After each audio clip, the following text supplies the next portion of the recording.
Meeting called to order. Today is Wednesday, April 5th. It is now 6:05 PM. Town Council Budget Hearing number 2.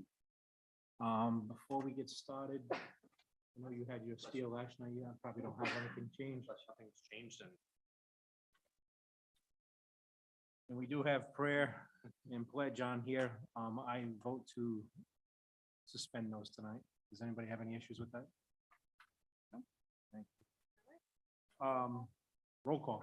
All right, Councilman Lichardi, Here. Councilman Pierre is absent, Councilman Bourget, Here. Council Vice President Williamson, Here. Council President. Here. Quorum is declared. Public hearing on the proposed fiscal 2024 municipal budget. So last night, I know we went through a lot. I know there's a list of items people, council members had, offered to make cuts. Before we get started tonight, have to have some discussion with the town manager, discussion with HR today. I just like to propose if everybody wants to go to, Department of Public Works. So currently, if you go to the staffing shows 11 laborers. I'm sorry, it's, I got the folder of 18. Tab 18, I think you have like 5 pages ahead, so. page 18 and 19. Sorry,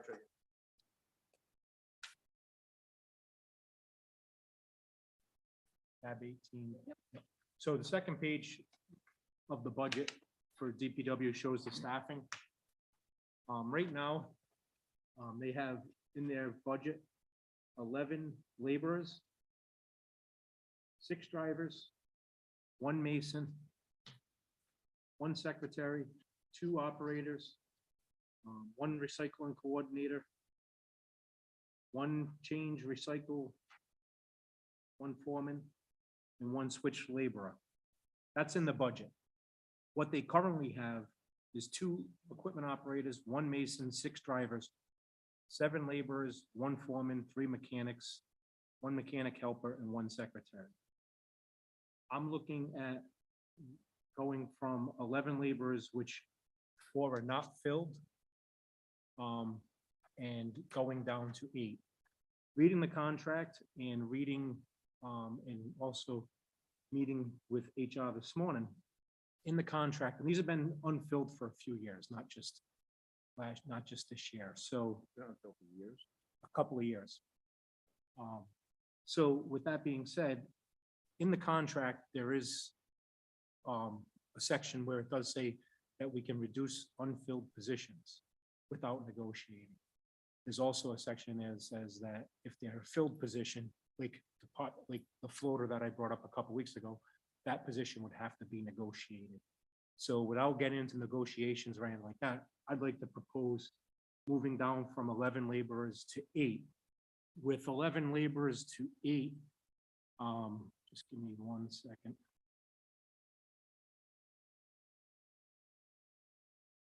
A DPW laborer with family health care plan in MERS, savings of $79,929 per position. And with that being said, this would reduce our budget by $239,787. 79,929. How long was this unfilled for? Couple of years. I don't know, have the exact dates, but Okay. I just know it wasn't filled last year and the year before. Where did that money go? They were in the budget. Probably, I will say the DPW has had surpluses, but it's probably covered other parts of the budget in other areas. But again, if we're not gonna fill these positions, I'm not looking to cut all 4, I'm looking to cut 3 out of 4. And again, a 239,787. And if need be, we can always put it back. You can always put it back next year if you like. If the needs arise.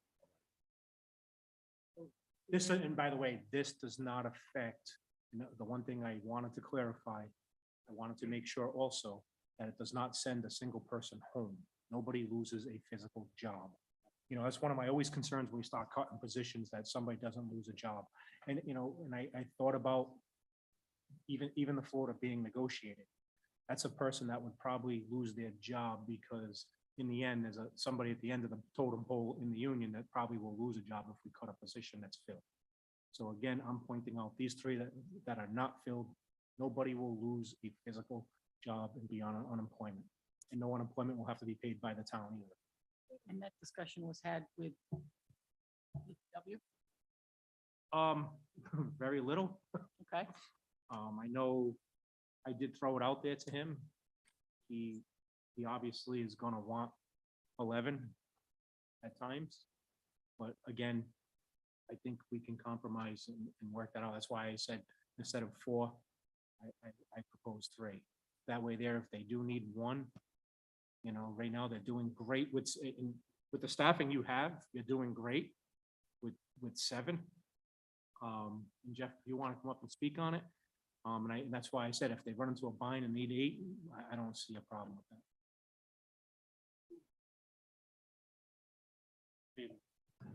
Yeah, we're doing fantastic with what we have.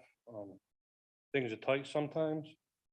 We did want to take a couple of those positions and turn them into something different. Our guys are doing a fantastic job with the amount of guys we have. They're working their butts off every day. I can't say enough good things about them. I understand where you guys are at. I understand it stinks to have to lose them if we do, but I do understand where you're at. Like David said, they have not been filled.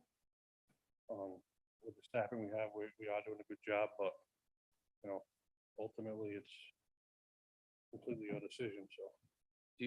Does anybody know what the base bottom line salary of somebody walking in the door is for a labor position? No benefits, just a salary.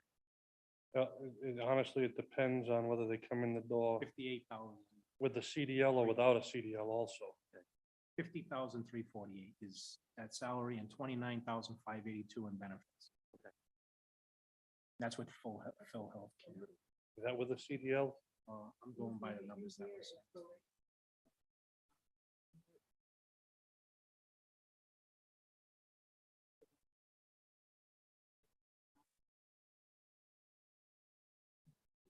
So that's off the street, possibly no minimal skills coming in as a laborer.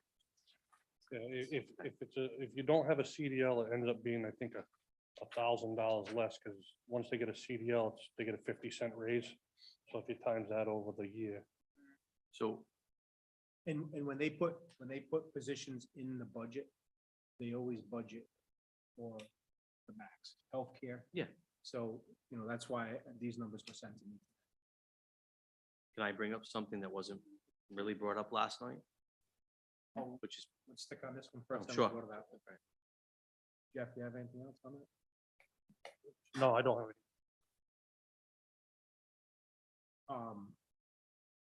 Again, I think DPW, and that's why, you know, Jeff did say that they're looking at maybe, you know, safety positions or whatever. That's why I said, let's not cut 4. Maybe I compromised down to.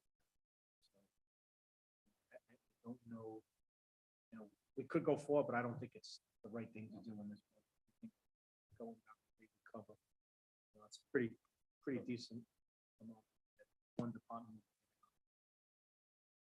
Let's help with the budget, but still, like, if we've gone years without filling them. Surplus, but what is surplus over the last few years?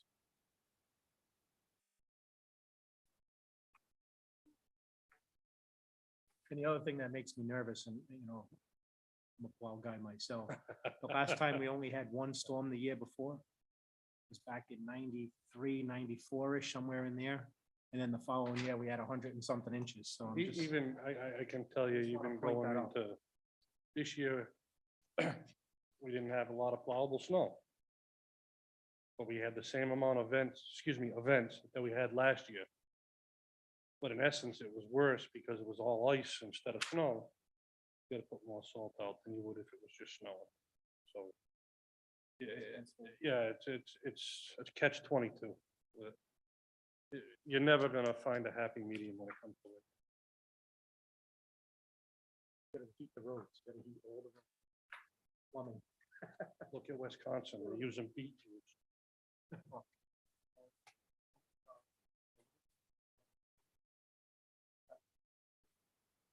15. Beet juice, huh?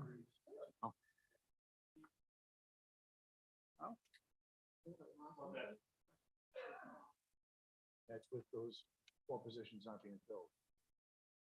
Probably, yeah, they have vacancies though. That's what Bob and do. So we fund up a negative. Remember, a lot of stuff was done last year too. I think a lot of Everything that, that was done, it was mostly for the APRA money. Was it I'm personnel, sure about that. movement of personnel, early retirement? Does that affect that? Majority of what's from You just DPW, for right? fiscal year 22.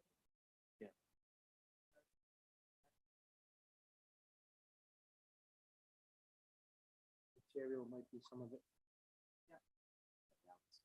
Some of them used it to buy time, others And didn't. we tried to keep that in that thing. Okay.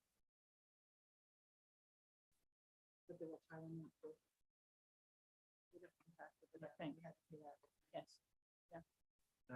I'll say, I want to say that was probably a little change in leadership too. You had a director, Jeff, how long you been director full-time now? So half the, We had 3 directors last year. Yes. Yeah. correct. So when you're a director half the year and somebody already started spending money and. Well, I know, but again, if it's 162,000 in the whole, with 4 open positions, and I'm sorry, yeah, 4 open, is it 4? 4. Yeah, 4 open positions, and now 3 positions are gonna give us 239,000, there's still 162 in the whole. And that's almost a $500,000 swing. With all 4 positions.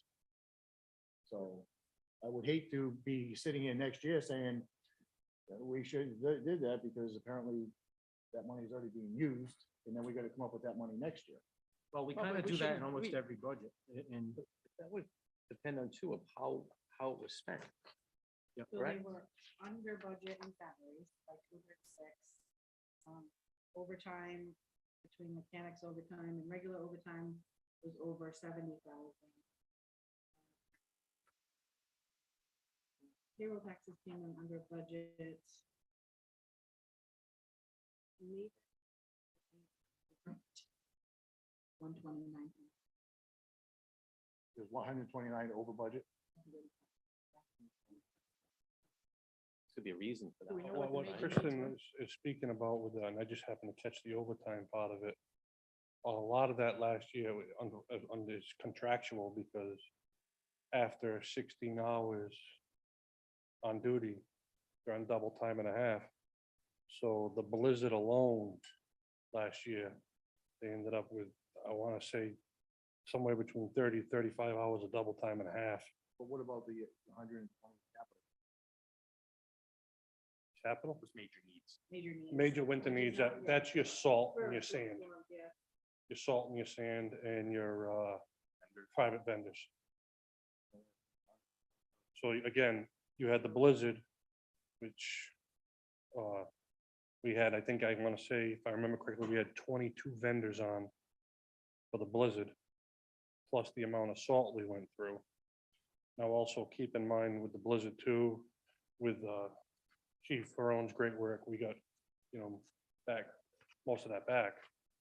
But unfortunately, it's the nature of the beast. It doesn't matter how much you have, in my personal opinion, doesn't matter how much you have budgeted.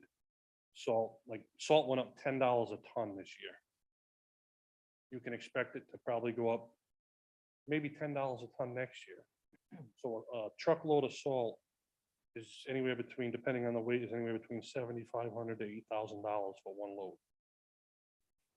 On an average storm, you're putting out anywhere between 150 to 250 ton per storm if you average it out with the trucks and what they take. So again, it all depends on the storms. If we have a lot of snow, you shouldn't use as much. You have a lot of ice, you're gonna use more. So it's, in the end, I know it sounds crazy, but it balances itself out. It's, We had the truck rentals too last year. yes, we had 35,000, actually, by the time we were done, it was $40,000 in truck rentals. Kristen, what was it the previous year? Surplus or deficit?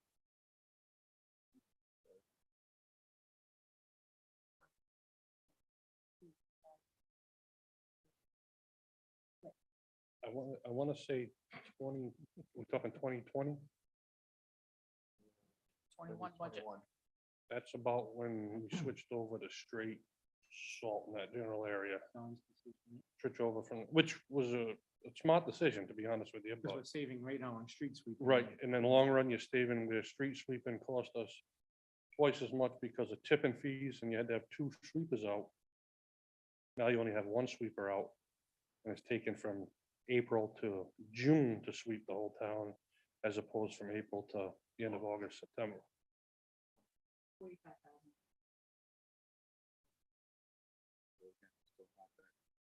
Huge amount over considering the we're still 4 positions short for 21. Their salaries are under 327. Salaries down, there's other spending that paid it. Now, going back to what you said, Mark, I understand, you know, we cut these positions, Jeff and Glenn are gonna have to focus on trying to maintain that budget and staying underneath as a first, this would be their first full year under that. But, you know, and not picking on anybody, but there's 2 departments that we always look at overtime and we budget always less, a lot less, and it's police and fire, you know. Fire is usually around $1.8 million historically for overtime. You know, we adopted in 23, 1.3, and I have the actual as of January 31st is 1.1. So we still got 6 more months in that. I don't, you guys, I don't know where my new one went. So it's fine. But, you know, that's gonna go over, and we budgeted 1.4. But again, it's probably gonna be 1.8, you know, so. And the chiefs find other ways to save it in their departments. We understand that, but I mean, if we can save something and then let them focus on it, then we can revisit it next year.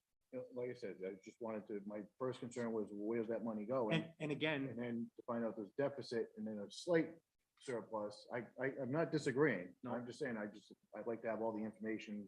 and then this is what I would say is, as you can see, payroll salaries is always on the budget. So we could run this budget this year without that head count. And then Jeff and Glenn come back to us next year and say, okay, we don't need this in salaries, but we do need it here, here, and here because of this, and this, you know, or they might come back and say, we made our budget, but they might have struggled towards the end of the year. That most of that depends on weather. Yeah. Not just snow, but any weather. You get a hurricane, that's the same thing, so. Mhm. 2010 flood again. Oof. That's one of my proposals. Jay, Just saying it's all weather, that's all. This is probably going to surprise everybody, but I would like to add a little bit. But, I really, believe it or not, I was up most of the night thinking about different things in different scenarios. And one of the things that really hit me was the library. And I'm social services, human services guy. I've always been, community recreation. But one of the things that hit me last night was I was going by percentages and trying to make it all equal. And I listened to Colin, and it really hit home with, all right, we have people with master's degrees making less than $40,000 a year. It's insulting. And all I'm thinking is why do these people stay? You know, you're 30 years old, you have a master's degree, you can go 20 minutes to another town and make another $15,000. So why are they staying? You must love their jobs, you must love it here. But that's a tough role to fill all the time. And so I'm not looking at anything in particular, except saying to Colin, I personally would like to give anywhere from another $20,000 to $30,000 to the library in the line of part-time staff, full-time staff, not department head, sorry, in addition to what Colin's asking for. Because I know everybody, we fought hard for police and fire and the unions for the longest time. And I think we're taking care of the employees gradually, and that's one part of our job. And back in my first budget in 17, I'll never forget Director O'Donnell. He made such a pitch, but we had no money. So it was like, what do you do? But now, since things are increasing, And, you know, we also have that, I mean, this just came to us now, but that $80,000 in a person at DPW that we're kind of saying, all right, we're gonna hold it. I think that we should give that to the library. I do. I mean, I just don't, you know, and congratulations on the award you've gotten. But again, that's a hell of a resume builder too. I'm at a library that just got this award. I can't work here for this much money. I want to go somewhere else. So, all kidding aside, going through the school budget, I just happen to have a library, and I have a librarian, somebody gets that. Just take a look at what a school librarian makes versus what a librarian at town makes. It's a lot. And I mean, I'm 1,000 more. 100% for that. And I trust, Because they're under the education portion of it. They get Right. step increases and all that, but they can make over so that's, 100,000 a year. that's one of my proposals tonight is to add, I would say 30 to the library. I don't know if Colin would object to that. So if he does, then I'll reconsider because there's something wrong with Colin. Come on up, If you Colin. could, yeah.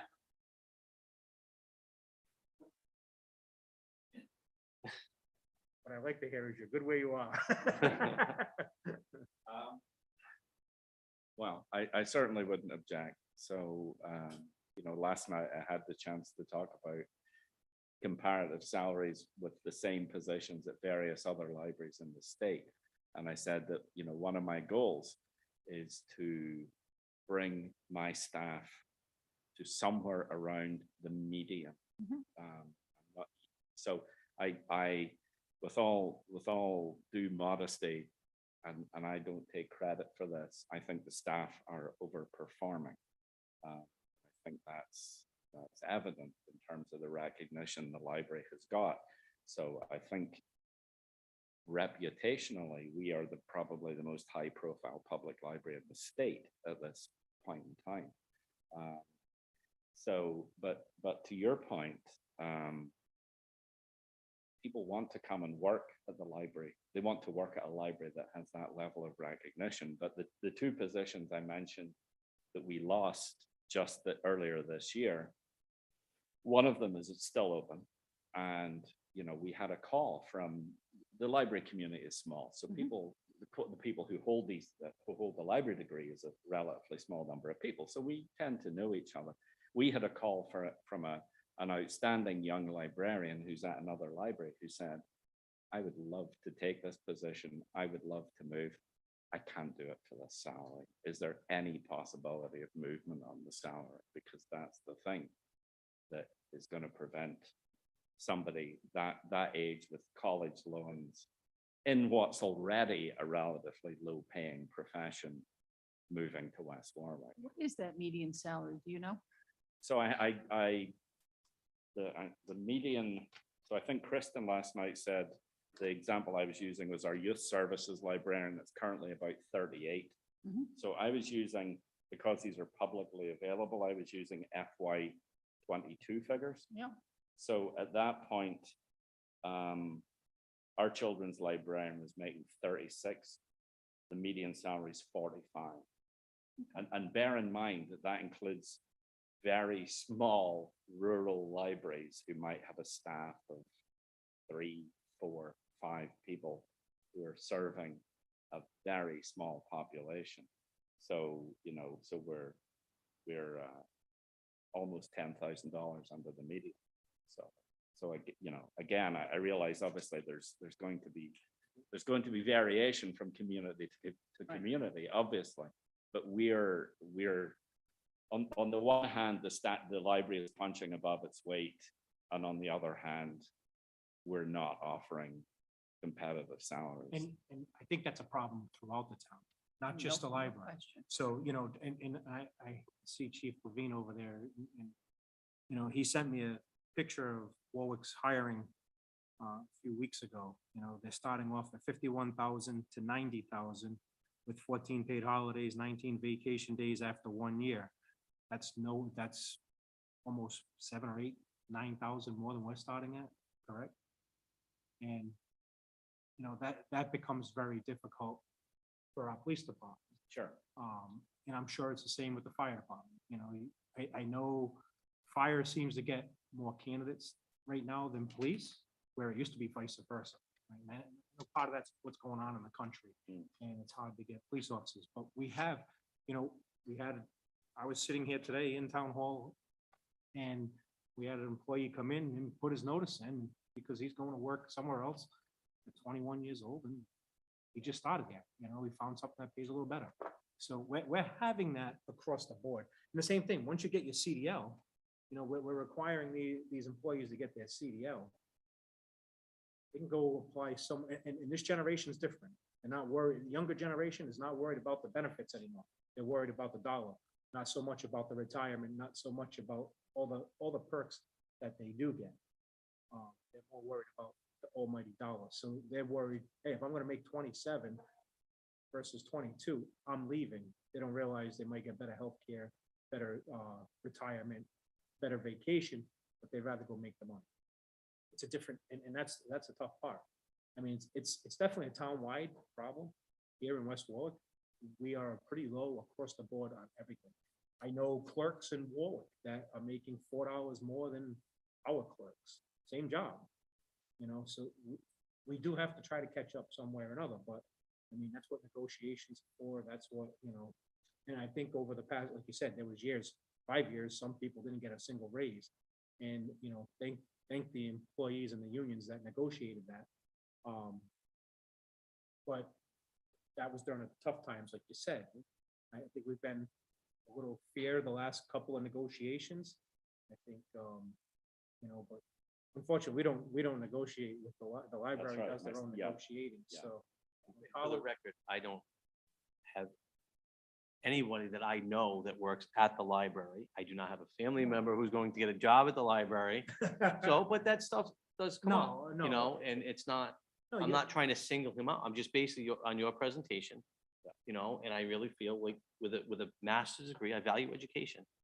And we're paying a new DPW laborer, which I'm not knocking anybody at all or any profession. Yep. 50 grand. And we're looking at, under 40. There needs to be some type of, Listen, I think I've said it every year you've been here, Colin. I can't believe people with master's degrees are making under $40,000 when they spent probably that in 1 year of schooling. Yeah. And depending on where they went. So I don't disagree with that whatsoever. I totally agree with you on that. Like, I'm paying for somebody's college now. I know exactly what I pay a year. And So am I'm I. sitting here saying, if they're gonna come out of college and make $35,000 a year, I'm gonna be a little upset in my end goal, because I'll be like, wow, you could have did that probably without college, But I've seen people without college make good money also, so, it all depends on what profession you go in too, correct? I mean, No, the Right. librarianship is not, if you wanted to make money, it's. That's the not first where you're profession- going. It's not the That's first right. profession Right. you choose. But by the same token, my goal is to make, in terms of attracting staff and in terms of staff retention, my goal is to make us somewhat competitive. And to your point, why are people staying? It's because they want to work in this community. People like to be working at an institution that's getting recognition, but at the end of the day, they also want to be compensated oh, absolutely. fairly for their work. this is no slight on any other department. I know all of the other department heads are here. At all. It's just, this is kind of what. Well, you also look at, Say this. I look at it a little differently. I understand, and again, it's also the risk of the job, a policeman, a fireman, even a DPW worker are putting their lives out on the line every day. If you're out there plowing, all sorts of things can happen. We all know that, right?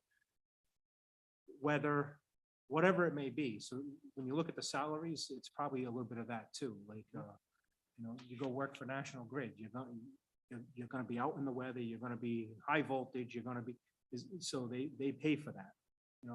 Librarians, you're in a climated building, do you still use a Dewey Decimal System?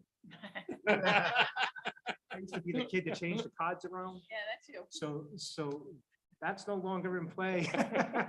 But again, it's definitely, it's like you said, it's the job itself. And if you go to school for it, I think it should be fair pay, absolutely. And I think any job should be fair pay. I mean, that's simple enough. It's just, how do we get there? I think you're looking at giving about a 7% increase to your employees in the budget you have today. Well, again, there are various gradations of, to Councilman Burgett's point the other evening, I also have a lot of part-time staff who will get a mandated increase in January. So, that's factored in as well. And that's the other thing too. I thought about it last night with the crossing guards. They've seen increases, but minimum wage is catching faster up to what they're making an hour. And again, it's gonna hurt all of the communities in this state as time goes on. Because there's, again, I've said it last night, I'll say it again, a minimum wage is not supposed to be a living wage.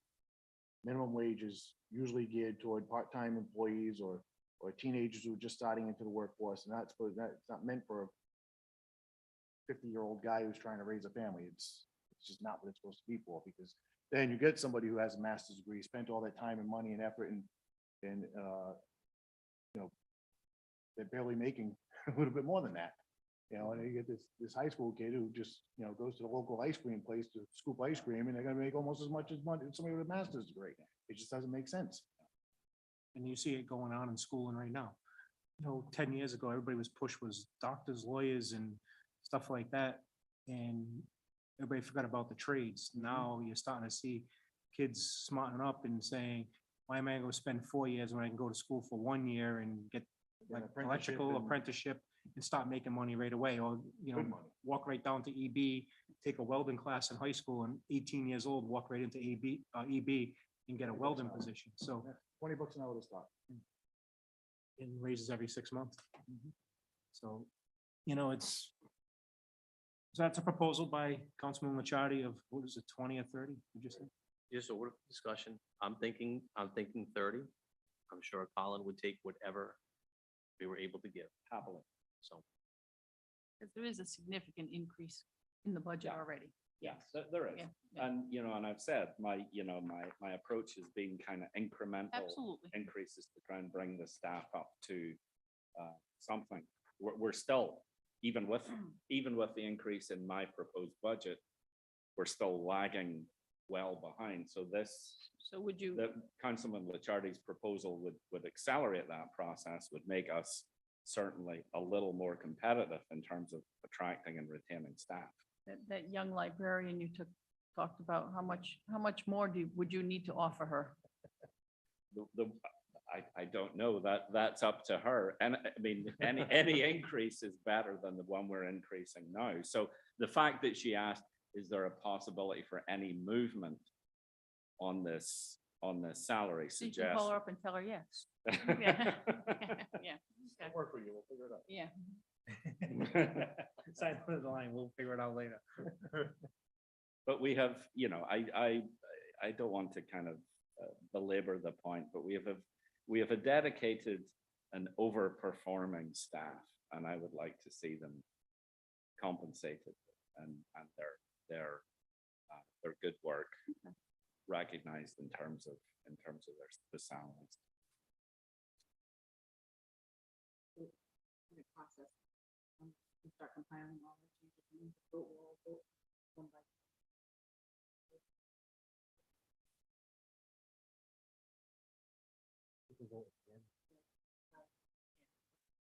So what did we decide on? Yeah, 30.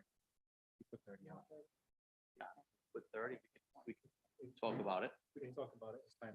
Yeah, I mean, there's, as I said, there's 30 to 30,000, I would say 20, to be honest with you. Sorry, Colin, We but already have 30, you have a $30,000 increase in the request. and I didn't even question that to begin with, Yes. so I saw it, I'm like, because I understand the situation. And I know all the department heads, you all do a good job fighting for your employees and trying to keep the trained staff that we have. Yeah, Because absolutely. nothing stinks more than putting all the time and effort into an employee and then see him walk out that door to go somewhere else for $2,000 more. Correct. And especially training and whatever it may be. and you finally get them in the door, get them on staff, and then all of a sudden see them leave. It's the worst as a department head, because you invest a lot of time, money into an employee. And as I said, if my employees are not leaving because they're unhappy with their work environment or unhappy with the job that the library is doing, it's basically salary. Thank you. Thank you. Any other proposals from the council?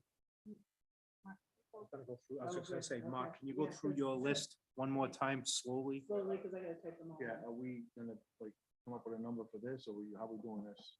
I feel 20. I feel 22, yeah, that's 50,000 for the year. Yeah. Yeah. Substantial.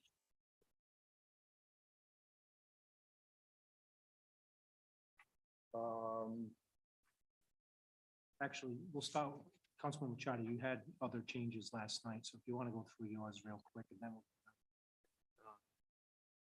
From last night, is that where we're going? because we didn't, I don't think Kristen put everything down Oh, last all night, right. so we can accumulate tonight, then I can Okay. let the public speak also. I'm looking at, I mentioned capital.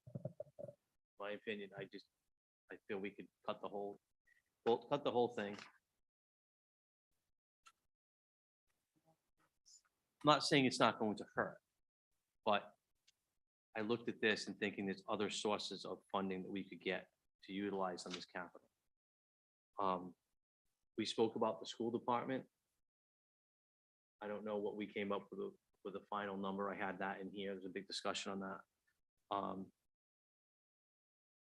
I'm looking at, I know, Mark, I had some of those things that Councilman Bourget said, but I mentioned the council about cutting some of the contributions that we give. And after, Yeah, put them in line by line so we can vote on them. So do you remember which ones you No. wanted to? it was, the council was, I think the contribution, it's $10,000, I believe. Yeah, 6 goes to the food cupboard, and Set numbers though, so that's why I, typically that's what's, The previous so, years, it's food cupboard and the veterans, right. which is 75 total. Yeah, Yeah, Yes, usually So it's 75. I'm thinking 2,500, I think it'd be easier if we could dedicate those lines to those two specific groups. And that's it. I also had the Sunshine Fund, not saying that if something happens that we don't do what we normally do, but take it out of the budget. Sorry, can you just reiterate, what do we use the sunshine?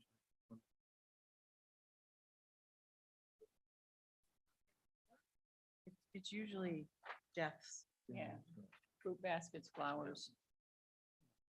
And if We we, don't want to use the 10,000. No, we let's just don't, put it no. that way. No, That was- no, that was that's not not 10, 10,000, that's not 10. 2,500. yeah. Even that, we don't even want to use 2,500. but I'm saying, we cut 1,000.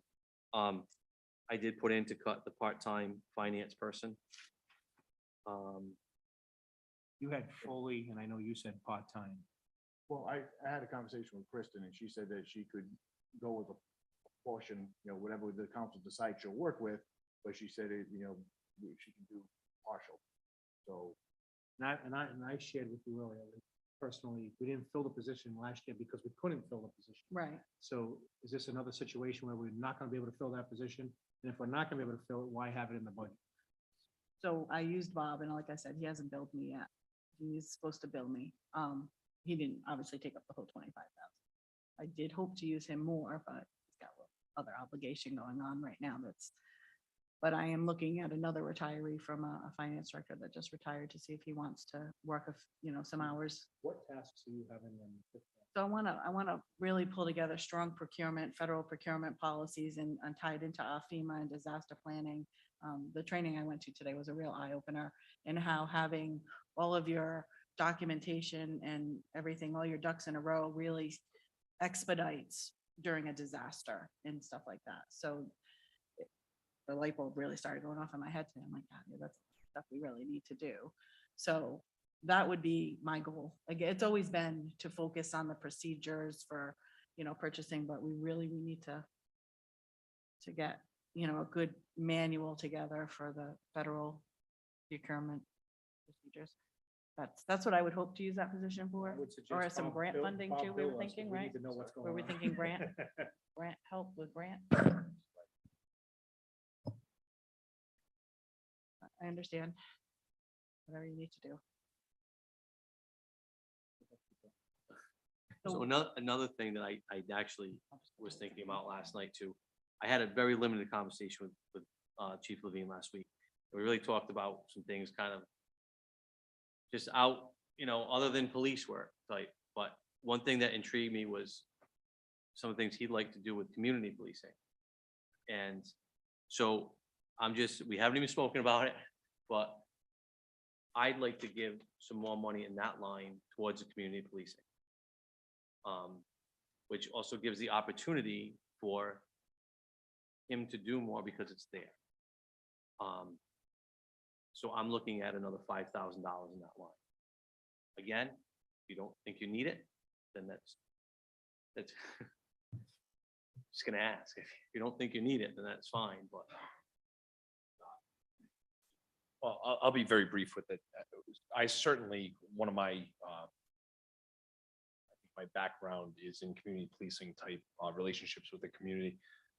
We just got the position filled with somebody, a community policing officer, who has a strong background in community policing.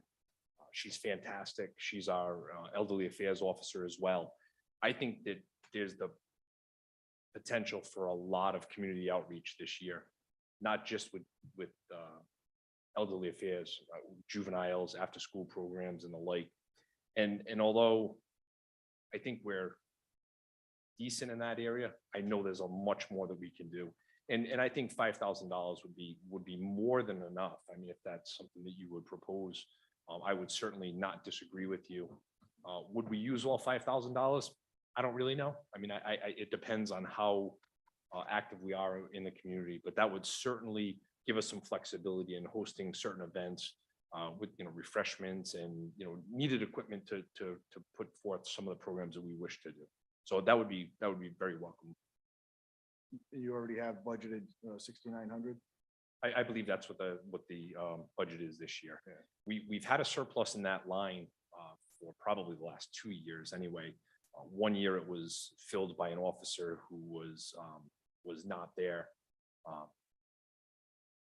The officer wasn't in the position, and then there was a memorandum of understanding due to our critical staffing issues, and obviously COVID reared its ugly head. So that position hasn't been utilized to the extent that I certainly want to see it, and I don't think that the community benefited from that, but that's the low hanging fruit that we had to pick from. So now that we have a younger, energized community officer in that position, I certainly think that there's going to be much more programs.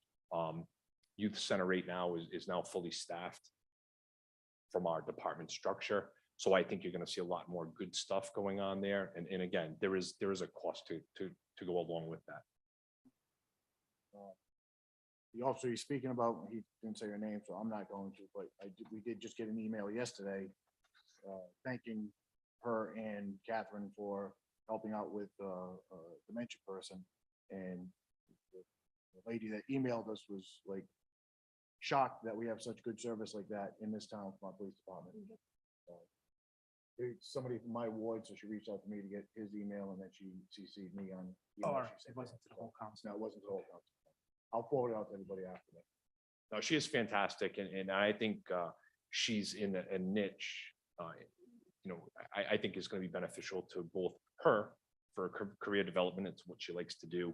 I think it's going to be extremely beneficial to the community. And again, from elderly affairs issues all the way down to, hopefully running some athletic programs over the summer and some other.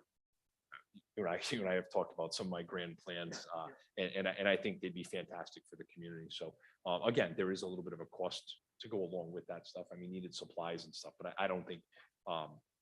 Would we use all $5,000? I'm not sure, but I'm certain that we can use some of that to our great advantage. Yeah, I know how focused you are on community police, because you and I have had a few conversations as well, and like you expect your officers to like stop in at your local convenience stores and your businesses and, you know, have that one-on-one with them, no matter what shift they're working. If it's open, stop in, you say hello, introduce yourself, and so on and so forth. Absolutely. And that, that started when I was a third shift patrolman, 30 years ago, almost 30 years ago. And, that I've carried that with me throughout my career. And it's really, it's paid me personal and professional benefits. It really has. I mean, I've gotten to know the community, I feel, to a large degree. I've developed some trust and mutual respect with a lot of the members of the community, residents, business owners, the faith-based people that we have in our community, our civic partners. I mean, it's good, and it pays our department dividends, which only helps to strengthen our relationship with our community. So, certainly that's kind of in my wheelhouse. And luckily, we have a person in that position right now that I think she's going to do a phenomenal job there. Thank you. Thank you, Chief.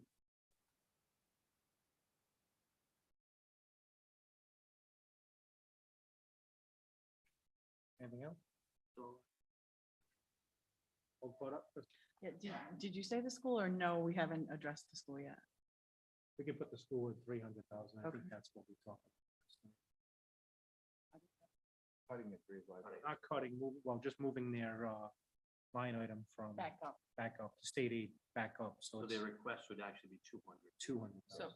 So, and I don't know if that's technically the way, the net would be 300, but I don't know if technically that's the way they would do it. So it may be that they just reduce the 500 to 200 as opposed to changing their revenue. I don't know what they're gonna do there. Just say Yeah. 300,000. But for our purposes, it's 200,000. Right, it'd be reduction. Less, what they- yes. The reduction would be 300,000.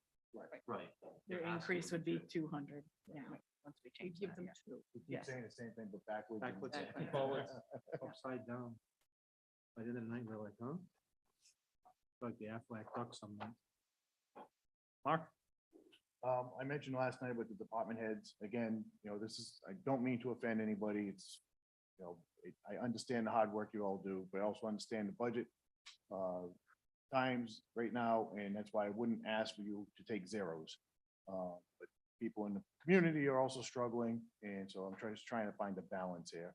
So I was figuring cutting it in half, and, it's 14,927, and bump it up to an even 15 to make it easier, that Mark would divvy out to the department heads last year, because he made the decisions of who got what last year. So that's my recommendation. Do you know how much you have in the budget? Because it's See, it's kind of gonna be hard to do 'cause We it. really need to do it line by, like, department by department, unfortunately. Or say, I know that everyone got a 3 1/4, so say, like, change the percent. So what is I, factored in the budget? 3.25 was factored in for personnel, except and the public safety chiefs, because they follow their collective bargaining agreements. So they're not included. So it would be all non-union personnel, the exception of the three of us. I wasn't aware of that with the chiefs. Yeah. So that's factored in, what Mike felt they were factored in as well. yeah, because Chief Right, so Levine they- is contractual. Right, so they're, Well, that, all right, never mind. It's a different topic, but not tonight.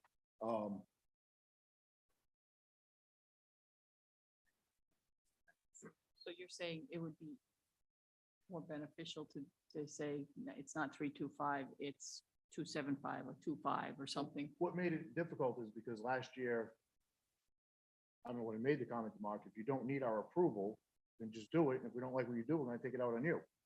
That's what I said last year. right, Exactly what we which said. is why Which is this what- year it's, And that's why this year it looks like such a huge amount, Right. the total with the two chiefs, the total is almost $60,000. That's not counting you or Civic Center or sewer. And that's what, it looks like a huge amount to the average taxpayer looking, but half of that is last year's raises. Correct.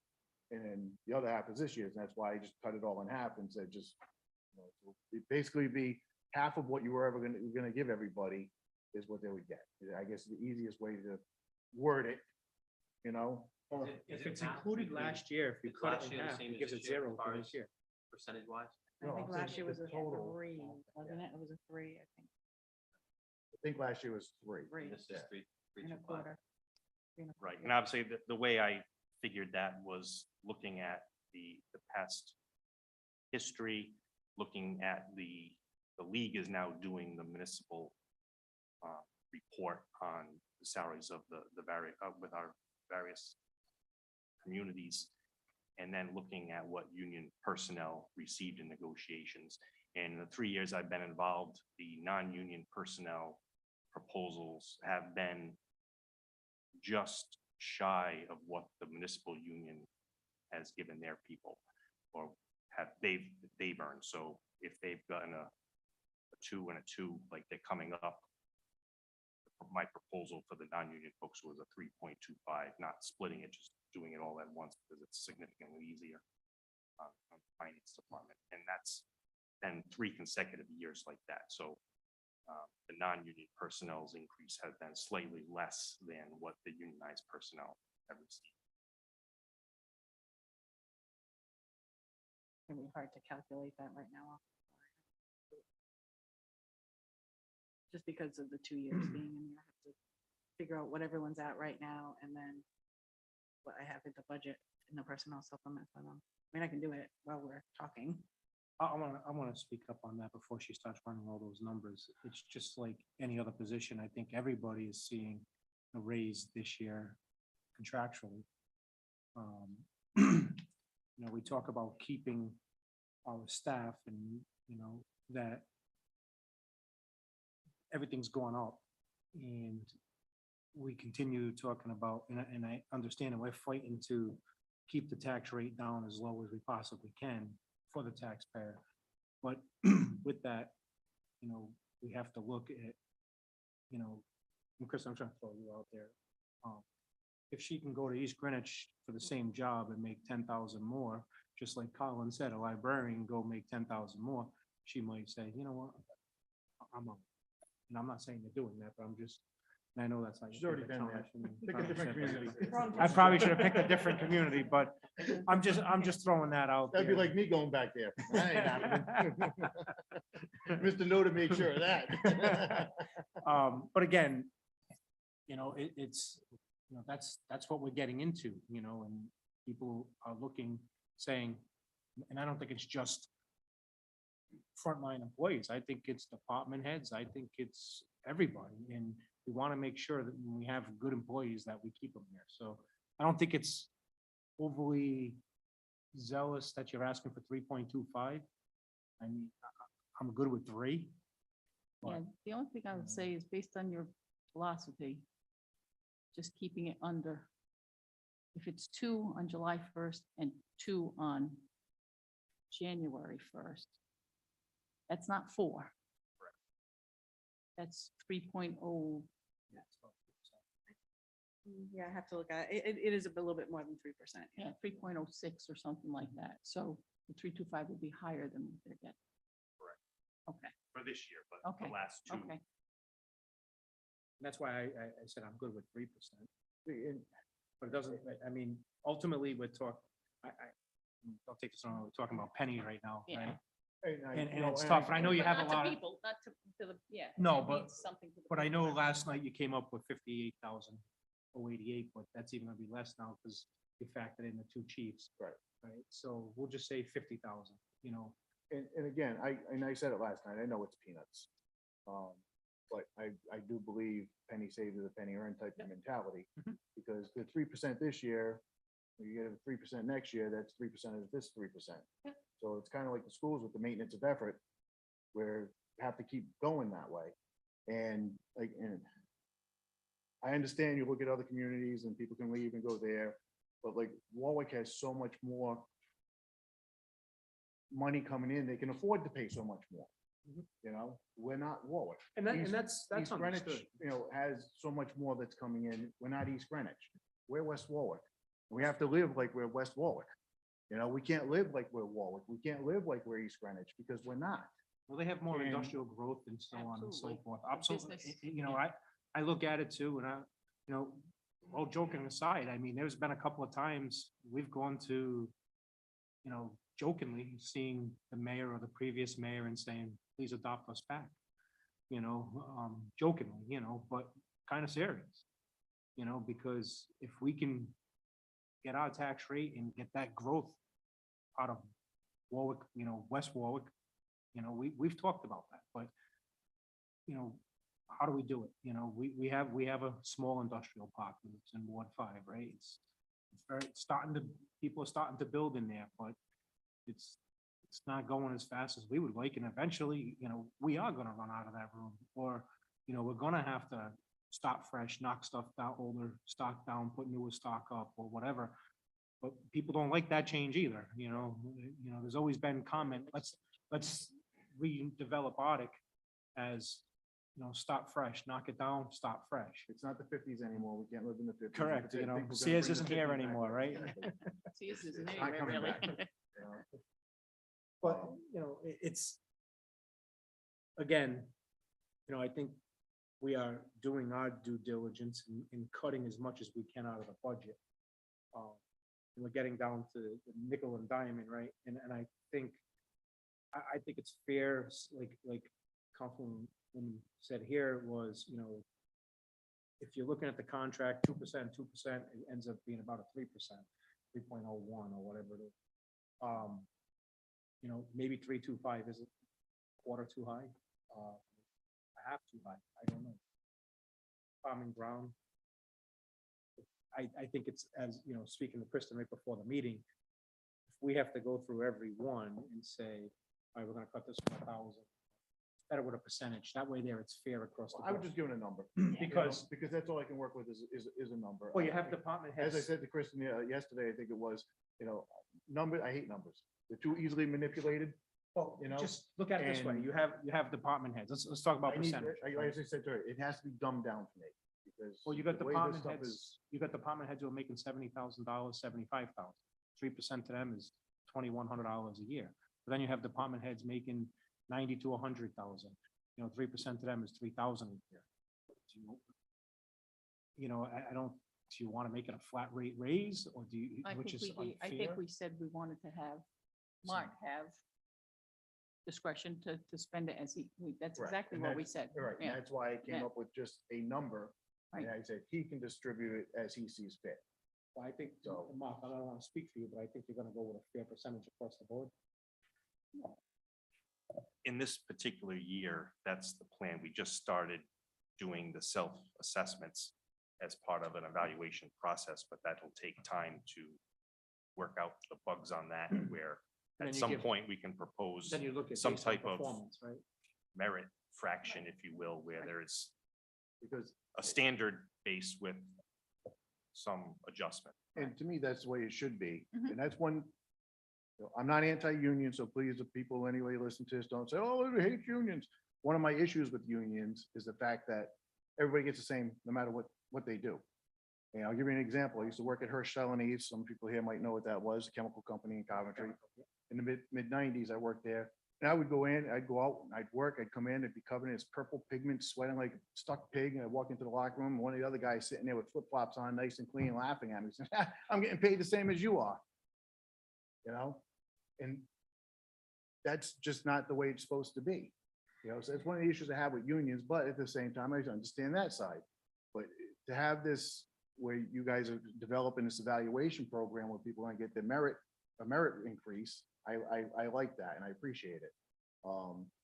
So, but like you say, that won't be this year. That's not this budget, it'll be next year. And Mark, I'm on the same exact page as you on that. It's nothing, I mean, we've, through previous negotiations, I know two contracts ago, Councilman and I were involved with DPW, and nothing irritates me more when seeing a guy who's been here 5 years and somebody walks through the door making the same dollar amount as them. So, we try to introduce incentives. So in other words, somebody walking through the door doesn't come in and make 25 an hour, they make 23, right? And, and we also wanted to make Like the police. so they want to get promoted. So like we'll have a laborer 1, a laborer 2, and a laborer 3.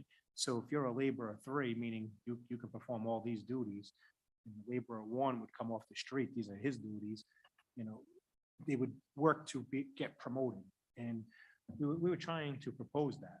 And, again, But again, we have to go back and when that comes time, I mean, contracts are coming up very shortly. Again, we're up to our second year on one of them. And I think police and fire are pretty close to renegotiating also. All the letters will go out, I'm sure, in December. Yeah, so I mean, that's time for next year's budget that we need to start negotiating, looking at that and negotiating, so. And again, I mean, if you want to continue going through your list, Well, a lot of the other ones were like literally peanuts. I mean, $1,600 out of the town planner. Board payroll, they never touch it.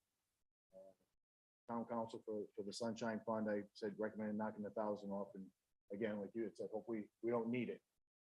For payroll, I'm sorry, for the, Town planner, yep, under board payroll, 1,600. 1,600, okay. yeah, what? Oh, it's- That's cutting Each- it by 16. Yeah. Okay.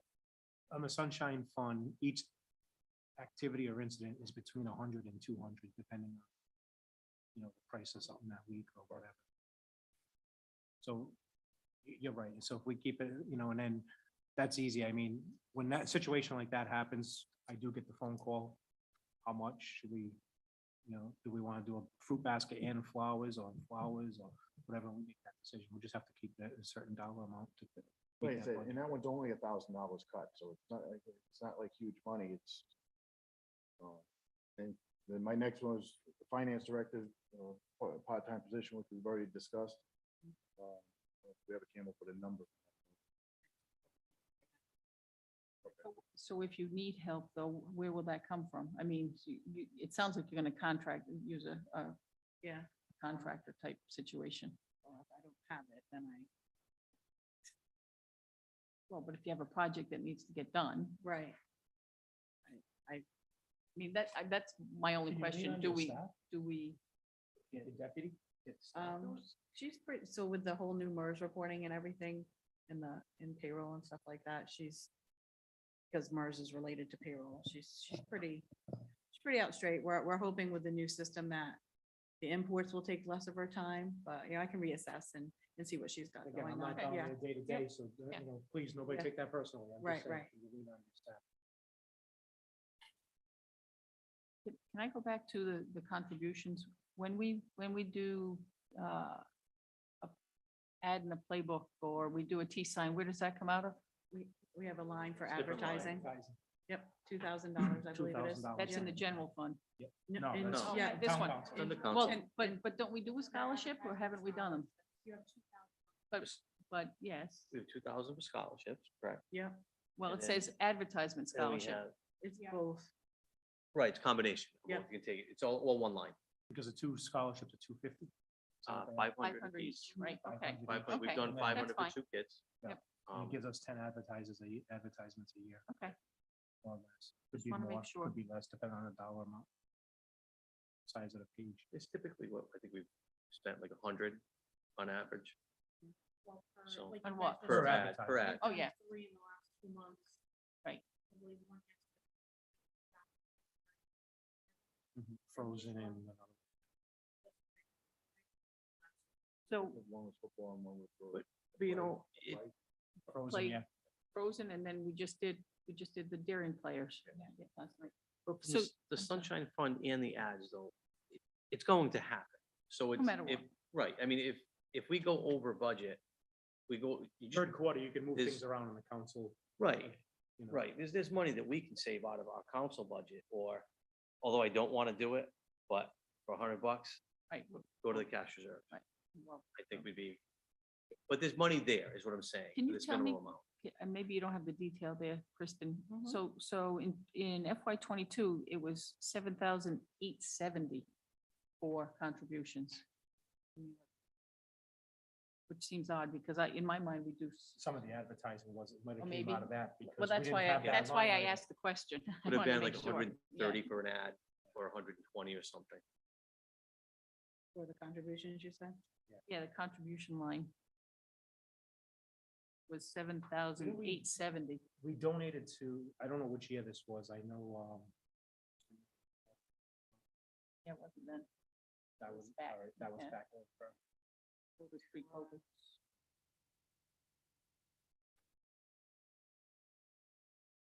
So West Warwick Veterans Council got 1,500. West Warwick Youth, there were a couple of, the advertisements in there. Okay, so So, I just want to make sure that. Yep, there were 3 that hit there. We have enough. Yep. So if we cut that to 75, nothing can come out of there but the two. Okay. Just have to, I'll have to chat with We whoever's just have to entering to make make sure sure they're during going in the right account. advertisements that we count them throughout the year and keep it close eye on that.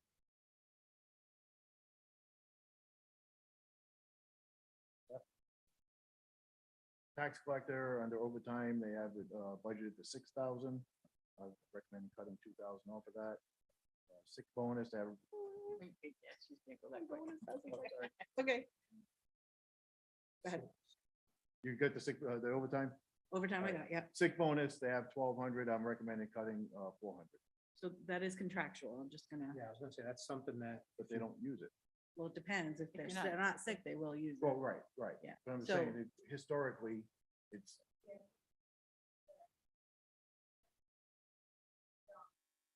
They don't call out?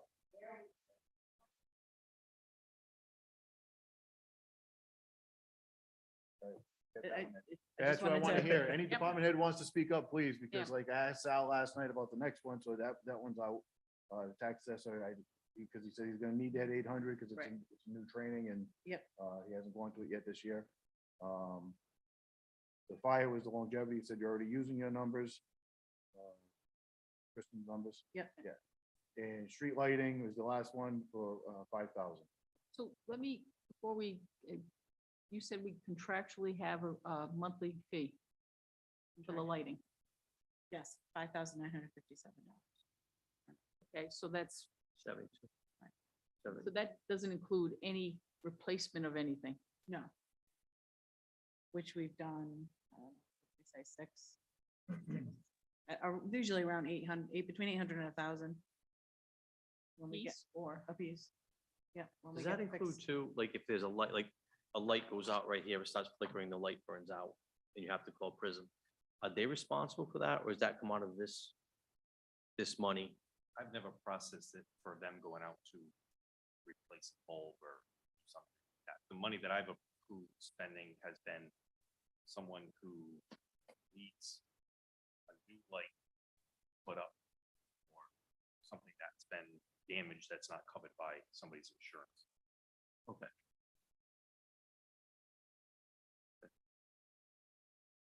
I'm just looking at the last few years that are listed here and it's, they average 72,000. Still leaves us that little bit of room. There was, didn't we have a phone call with him and he said that they were, for a while, they weren't invoicing us on some of the fixes. They weren't invoicing us on some of the fixes as well. but they I weren't, think- and they're going to, No, or, No, oh, he said that they are okay. not. Yeah. That's nice. to know. so lighting Thank you down, for your down by donation. 5,000.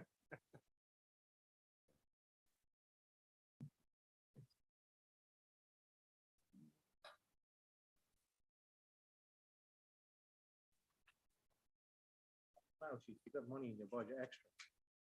Probably spent about 3,000 extra this year That's on it. repairs. Okay. Yeah, And you said 5,000, 5,957.91. 6,000 a month. 12 would be 71.40, so 72,000. 71.5. Yep. So that would give us 13,000 to play with if we take, okay. That's it, Mark? That's it. Mary Beth? I'm actually good. I think I want to talk about, I don't know what we did on capital. I don't know if I understand what we did on capital, if anything. The suggestion was to take all of capital out.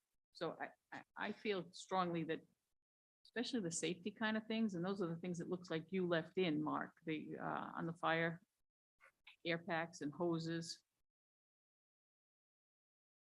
I mean, those are things that I don't think I want to mess with, but I'm not I think he saying, has to take it out. of- I'm not saying don't do it. I think that's all important. But I'm saying there's other ways that we could find. We have the ARPA money, and it's a small portion of the ARPA money. It's Well, we keep saying 200,000. Everything's a small portion. Exactly for the right, opera Well, one. yeah. but It's that's, going pretty so quick. but that's that's this what we- year. right, but that's what we need to take and really look at our necessities where that ARPA money needs to go. But I think for this budget purposes, For this year, I wouldn't disagree as long I as we, think it's 200. realize It's not that- really that much. and keep in mind that the request from the department heads was 1.371 million. So there are other needs that people believe they, and we can't always, for the Oh, I- 208, I'm good, but at some Gator? point, we're gonna have to figure out how to Wanna do get up some a of gator? this. Mhm. Just wanted to We will understand. have to eventually put it back in. You know, once ARPA runs out, we're gonna have to put Absolutely. something. Absolutely. Yeah, No, of that's course. why, Yeah, that's yeah. why I said when we started getting the opera money, I said that we gotta put it in and use it for things that are gonna be, Long you know, term. stuff that's gonna be Right. 20, One 30 time, years, right. you know, like the ball fields, that's gonna be a 10-year investment. And if we keep on top of it and we continue to, I mean, but just remember, whatever we build, we gotta maintain, right? So Right. we just don't wanna just keep building new and not being able to maintain it. Because So we do have, Fields, nobody's asking for an $18,000 mower, because and its logic makes sense. If you cross contaminate, you got a better chance of ruining the field. So, and he said it the other night, he's gonna need a basketball court, he's gonna need some tennis courts again. You know, those are big dollar items that were built years ago that, you know, we get a lot of use out of. And if you go down there any spring, summer, fall night, even winter, it's, as long as there's no snow on the ground, there's kids down there playing and, you know, nothing, and trucks, you know, eventually that's gonna come our way, you know, so It's gonna come our way anyway. In there. Or- I know. Yeah. You want 6 more though. Well, you got too many police cars out there. You better figure out what you gotta do with them. So Jeff towed them all in. Understood, right? So we just, the only thing left I have to assign a dollar value to is the department head. So I don't know if you want to come up with a dollar value that subtracts and then I guess. You can't tell us what the 3.2 equates to right now, No, because. not easily. No.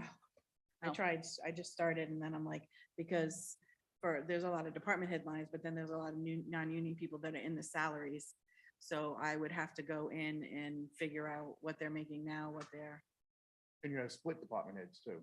Like, Right, exactly. That was the other thing. I got to DPW and I was like, oh, Yeah, 'cause Yeah. Parks and DPW. and- so yeah. it's just not something I can easily accumulate. I know last year we put 35,000 in general government for the raises that went through last year. So we took that dollar amount out of general government this year. So basically that was the shift. It went into the department head lines from, so that was level, basically. Took it out of general government, put it there, and then added the 3.25. So Right, in my mind, I think it was like 36 and change is what we're Probably. anticipating. If the fiscal impact.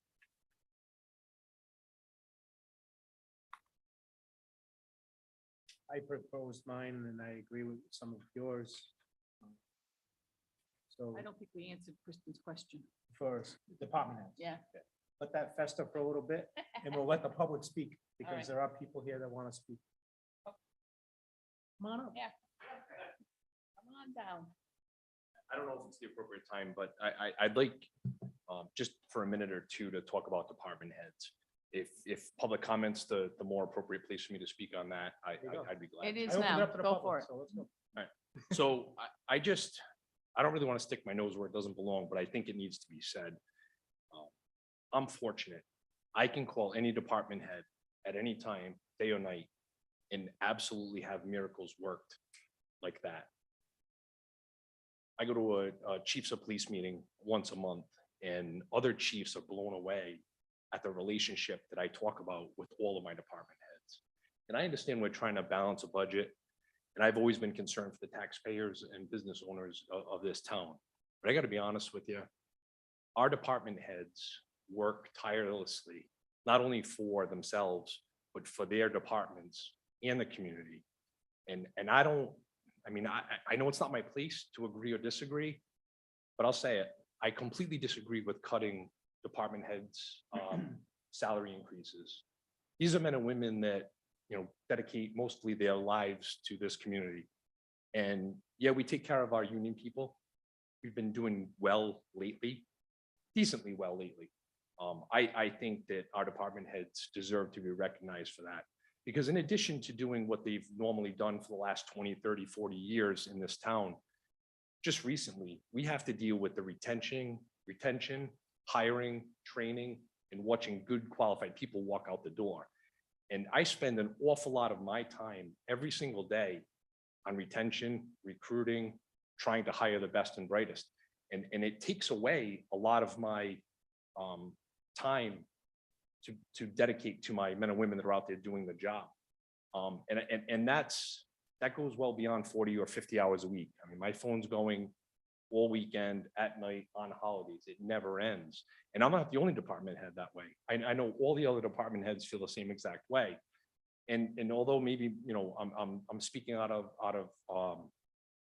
line, or I hope nobody takes it that way. I'm doing this as respectfully as possible, but I have a great working relationship with every other department head in this town, and they absolutely deserve that entire raise plus more. And that's my personal opinion. Again, I'm not being disrespectful or out of line, but that's exactly how I feel about my brother and sister department heads in this town. I think a lot of Not out that of line at relationship is all. your personality. So, And and everybody's personality, you know, you are right. You know, there's a lot of department heads who do give it their all and plus some. And you are 100% right. And that's why I was trying to say, I mean, we are giving, everybody in this town is receiving some sort of raise. And, you know, and I want to make sure it's a fair equity amount. You know, and I know Mark came up with a dollar amount, and I know he came up with an idea. I'm not gonna challenge that up to a certain extent, you know, might not agree with the full dollar amount. You know, personally, I know we want to give Mark that opportunity, but I think, you know, I agree with like a 3% versus a 3.25, but, you know, at least it's still a very cut it in half to 1.5 or 1.75, whatever. 1.6.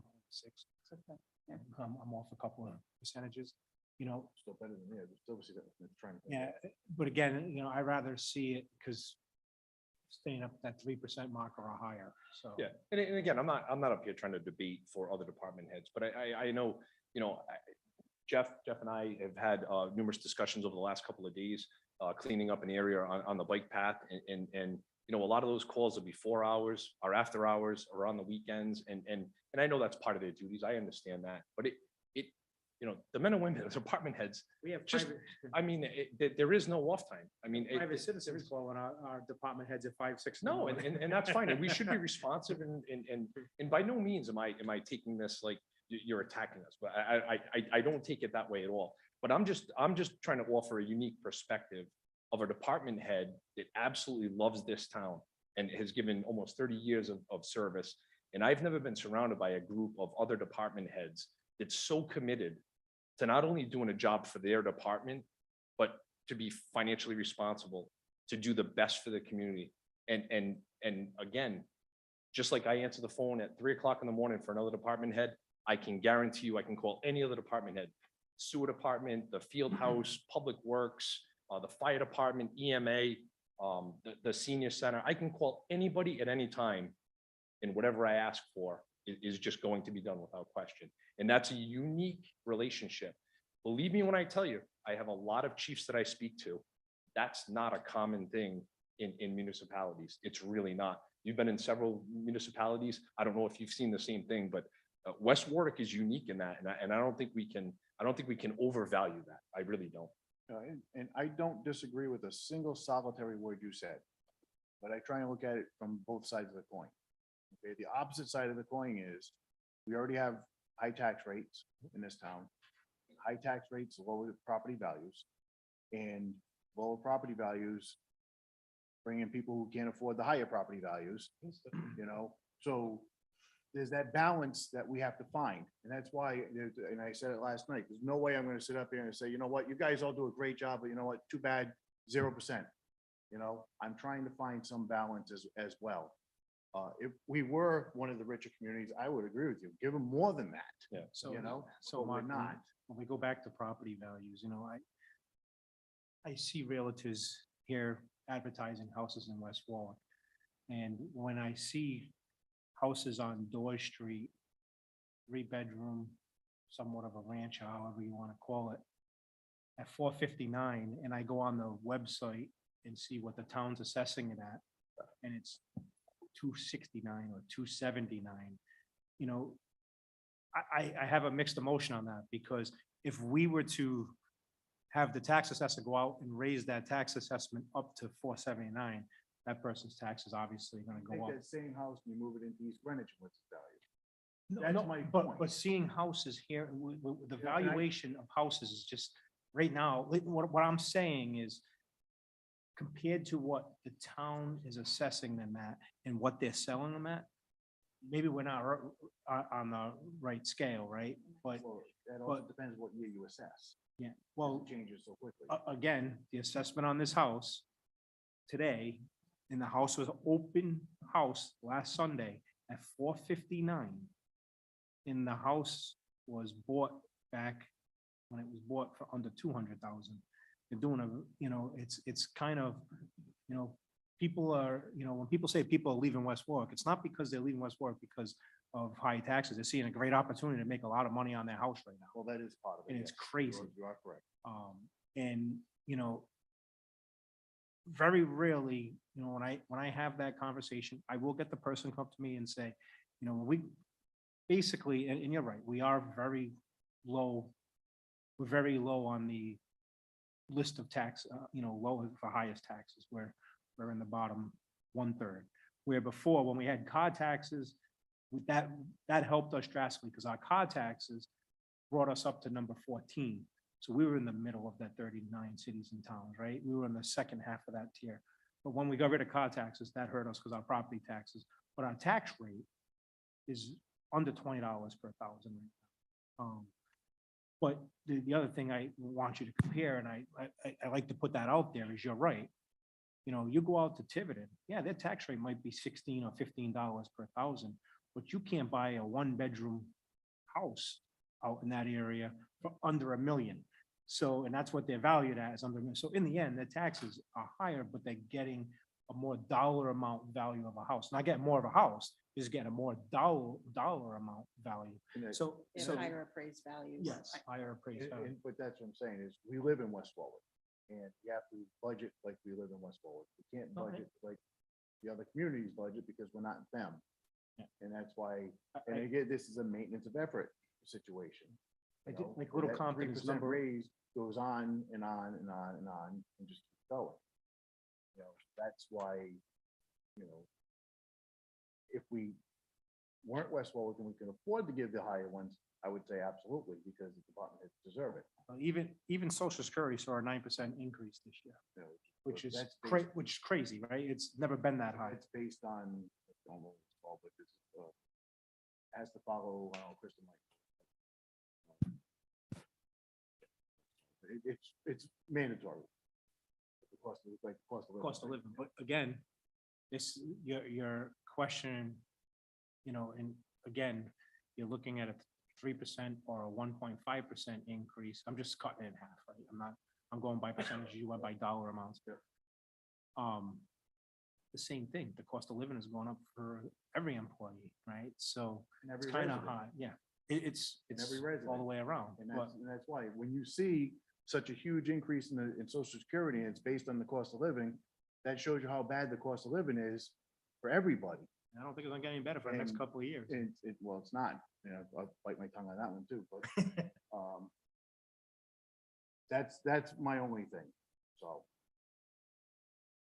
Don't disagree with the thing at all, and I don't take it as an attack, and I'm, hopefully no department head takes what I say as an attack either, because it's not. It's just finances. Any other public comment? None? You have your dollar amounts? Kristen? Yep, so we'll just go one by one. So the first one proposed by Mr. Goslin was DBW salaries and the amount of 239,787.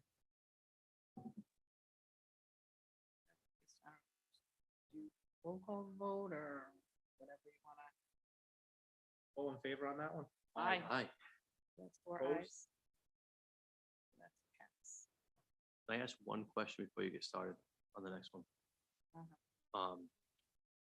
So we still have a position at DPW that's open, correct?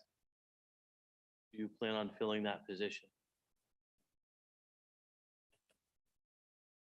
Like I said last night, I just don't, with us cutting different places or adding different places, and we have a position left out in limbo, just in case, or maybe I'll fill it.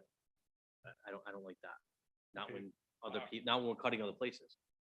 Our ultimate plan is to fill the position, but not necessarily as a laborer's position. Okay, we want to change it up a little bit. And we're working with the union and stuff on figuring out the job description of how we want to do it. I think the position that we're looking at is a very valuable position for the town, absolutely. I think it's long overdue and needed. So it's just a matter, so one way or another, that position will get filled. It just might not Fine. be All you have to considered a say. That's laborer's position. all you have to say. You're looking to fill it for July 1st, and then budget cycle, around that time? As long as we can work everything, yes. I just don't want to see 9 months go by, and then all of a sudden, it's like, right now we want to put it. No, it's just a matter of finalizing things, I believe, and getting dotting our i's and crossing our t's, really. And that's going back to what I said earlier. I know, you know, the budget being a little over from last year and so on. That's why I didn't want to push for the 4th, Mhm. because maybe next year it doesn't come in. Maybe he says we move that position, but we put it in major needs, or we put that in there. So, and because I don't want to see him come back next year requesting 250 more thousand. You know, when he's got 100. Well, you can request Yeah. it. 79,000. He can request, but you know how Yeah. that is. That's right. There was a number. Okay, sorry about that. Just state your name and address for the record. Can you hear me? Yes. All right, it's Derek Reed, 62 Andrews Ave. I was just listening to this tonight, and I'm not sure what the tax raise is predicted to be. Can you tell me that? So last night. we got Percentage? that out. Yep, last night, no, this is without today's cuts or overall cuts. Last night's percentage that we announced was 2.83%. Yeah. For a tax increase and a 2.6 for a levy increase, 2.65, I think. 0.53. 2.53? I'm sorry, 2.53 for a levy. I was just looking for my notes. Here they are. So you guys are kind of discussing how do we generate more money with different things. The first thing we need to do, in my opinion, we need to stop these long-term tax breaks for doing construction in this town. The second thing I think we need to do is we need to encourage developers to come into this town and build single-family homes versus condos. And then us, the taxpayers, won't have to take the burden every time, and then your employees will be able to get the raises they deserve, because the income of taxes will be much higher if we can get builders to come in and do single-family homes versus condominiums. So Derek, I understand what you're saying there, but I'm a little confused because condominiums valuation is probably the same valuation as a single family. And they put no stress on garbage, plowing. But schools, Well, single family is gonna put the stress on schools, and so you gotta look as a developer. They get more bang for their buck right now out of condos because they can probably put more on a piece of development, on a piece of property than they can. Let's say, I'll use East Greenwich Avenue for an example. That's considered like an R10 area, which is 10,000, or could be an R12, depending on where it is. So if that's 12,000 square feet per unit, so they could put in 20 let's just say 20 houses, but they might be able to put in 25 condos. For a tax revenue aspect, 25 condos would bring in more tax revenue and use less services than a 20 single-family development. And I'm Yep. going back and forth. I know there's one constituent in Ward 5 who always brings that up to me, and we go back and forth with it. But when you're a developer, obviously you make more money selling 25 units versus, and then also on a tax dollar amount, you collect more money. So, and I I understand your tax breaks. I mean, we've given some tax breaks for a lot of units, but some of those units were never been built. And I'll give you a perfect example, Royal Mills, if they didn't get a tax incentive when they came here back in 2002, I think that was before my time. They probably would have never built what they built if they didn't get. Royal Mills knew how to play the cards back then. Well, So we're not gonna compare it to that, but what I can tell you is, we can go back to Washington Street and I can buy a condo. You say they. I can play buy I'm sorry, Derek, but you say they play their cards right. They've claimed bankruptcy a couple of times, so. but they also know how to play their cards in the town, is what I'm trying to say. Now, I can go to Washington Street and I can buy a condo for half the price, maybe a little less than half the price of my house, and pay $125 a year in taxes for the next 10 years with a small increase. Now I'm sitting over here on 62 Andrews Avenue with tenement houses all the way around me, where Arctic has now moved into this area, and we're paying almost $7,000 a year. So a 2% increase is big for us. You're a multi-unit over there, correct? Two. Two houses.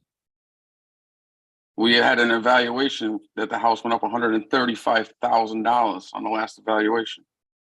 Mhm. That's huge. So for a 2% again, is a problem for us. And that's our. That's goal. where I'm, that, Right now, okay, it's- but we gotta figure out how to get more revenue. Understood. I mean, I'm probably one of the highest residential in this town, if I had to guess. And I don't know if it's because I got a koi pond out front or nice color changing lights. I don't know what it is, but almost $7,000 a year is a lot of money. Then my insurance went up as well If you're at because seven- the valuation of the house is more. Well, I don't want to debate that, but if you're at 7,000, you're not the highest in West Warwick. I can tell you. I said one of. No, I could tell you that mine's over 7,000, but I can tell you there's people paying over 10,000 for a house in West Warwick, so. But what I'm trying to get at is where you live versus where I live. Do you think I'm gonna get 700,000-800,000 for this place? In Arctic? No, I don't think so. That's what I'm getting at. I don't know what the valuation of your house is, and if you're paying $7,000 a year, your house is valued at 300 change. Do I The think- evaluation of my house is over 600,000. And your taxes, and Derek, based on today's tax rate of $18 per thousand, if you're valued over 600,000, you'd be paying over $10,000 a year in taxes. So if you are valued in the town, that dollar amount doesn't make sense. Well, all I'm telling you is it's very high over here. And yeah, my road gets plowed. Yeah, my garbage gets picked up. Yeah, my kid goes to school. But what else do we have? Drive down to Arctic and see him getting high at the gazebo. Pull at the end of my street, see him walking down the street with a carriage full of, just this morning, walking down the street with a half broken couch in their stroller. Pull out of my street, look to my right, see a guy living underneath the billboard. I mean, come on. If we're gonna pay all these taxes, we better have something to show for.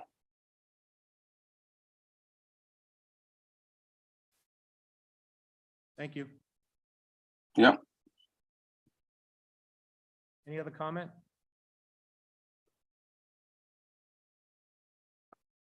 And again, reiterating, I know we talked earlier tonight and we said, last night too, 2.83% was proposed from the town manager, and we're looking at cutting, we'll have a dollar amount soon, once we vote on this tonight, and Kristen could probably give us the tax rate, what we're looking for at that point. If the council disagrees with that tax rate, we go back to the drawing board. We can have another meeting. We do have to approve this by April 17th. So, I mean, we can always look at it. And I don't disagree with revenue. I mean, we have given, but again, we have to look at you know, if those projects weren't happening, and, you know, believe it or not, I hate to say this, but 10 years goes by quick. I remember when Royal Mills did drop to 100% tax rate, you know, they're back to 100%. I was on the council when they were paying 0%, and that percentage went up 10%, 20%, 30%, up to 10 years, and at 100%. It was, I think, the finance director at the time was John Semino. I think it was his dream come true at 100, because they see another $500,000 of revenue come in. And Derek's right. I mean, we have given some tax breaks, and, you know, but we have to look at, if we don't help, maybe reduce the amount of time those tax breaks are. I know I do have a development that's looking for one, and I said to them, I said, I don't think a 10 years where we want to go, but maybe a 5-year. You know, because that way they get the development going. You know, I look at, you know, we've given a tax break to Lippert Mill, and it's nothing aggravates me more than seeing that place sit there, and they're going through all their legal battles and whatever else. And, you know, going joke is Factory Street is going to be done before Lippert Mill. You know, if you've been by there, the amount, look at I mean, I brought my aunt home the other day. She lives on Border Street. I dropped her off, and I was up on the upper half, and I was like, wow, I can't believe the walls and the work they're doing here and how fast they're going. It's a different outfit, totally different outfit. Well, that's why, to just say, get rid of them altogether, I mean. Yeah, you can't do that. can't do You have that. to, you have to help. For me, like residential, just building a condo unit, I've never really been in favor of tax breaks for something that's just residential. Mhm. Business, yes, a quasi, maybe a little bit shorter than a straight business, you know, because we want to be business friendly, because businesses are our best source of income. Because they don't put children in school, they don't use a lot of our services, they don't use the garbage pickup, they don't use the plowing, you know, so they really are best source of revenue. No, and I'm a So- proponent of the mills. I mean, you think about it, it's a big, I don't know if anybody knows, but back when Wolfgang Bauer was here, there was a movie scene that wanted to come here and blow up the mill. That's what they wanted to use it for. And it was contemplated. This is, again, before my time, which Royal Mills, Royal they Mills. wanted to blow it up in a movie scene. And then we would have just been there with a vacant way to the waterfront, right? That's what we would have had, waterfront property, nothing, you couldn't build on it. And then all of a sudden, Struver Brothers came in and said, you know, for $1 plus $1 million, because we paid for an easement, but they built what they have. Royal Mills is a focal point. Pat Morgan's great part of that thing being done. as well, so. Yeah, you know, again, getting that done, that's a focal point here in town. If we didn't get it done in previous councils and town managers, what would we have here today? Right? You don't know. It could be just straight waterfront or bushes or whatever, right? Because you probably couldn't have built on it. You know, It's so nice, it's a lot picture for our town. you know, and it is, it's, people come here, they take pictures of it all the time. The rents are still fairly reasonable. They're probably cheaper than what people are getting right now for double family, triple family houses. You know, so, and Derek Reed's, I won't disagree with him on that. He's probably home on his couch saying, oh my God, Dave Goslin agrees with me, but, again. You're not getting a rescue call over there, right? But again, we have to look at, you know, when those agreements come before us, because in the long term, it has a double effect. You are giving a tax break, and, you know, we do hear it. What's my tax break? You know, but I like, All the time.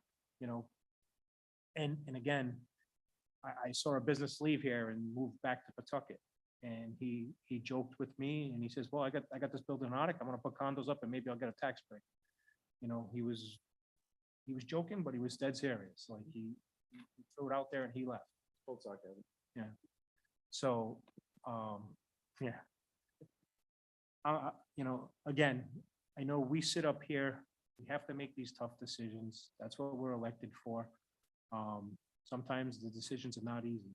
And, you know, the one thing, like I pointed out earlier, we are cutting positions, but we're not sending people home on the unemployment line. Where, you know, and that's something that I've always felt was a good thing. I know when we privatized garbage, in the end, We sent nobody home. We offered early retirements. We offered retirements, everybody who decided, and whatever we had left. Luckily, enough people accepted that. But again, nobody went home on the unemployment line. So it's something I always try to avoid.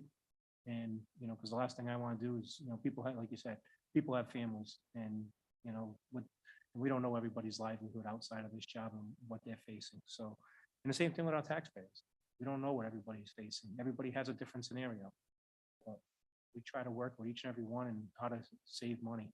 And if we can get this under 2%, I think, you know, that's the one thing I always hear. If you're going to give me a tax increase, I'm glad you're not hitting me with 4 or 4.25. If you hit me with 1 or 1.5, it's not as bad as getting me 4.44. And, you know, everybody talks about the 5-year plan not working.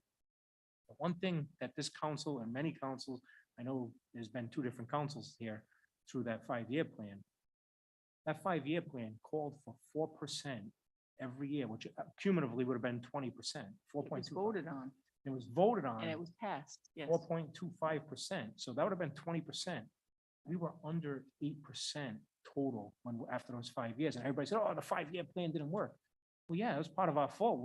It worked, but we didn't raise the taxes where we wanted to. Because we as a council, we are taxpayers also.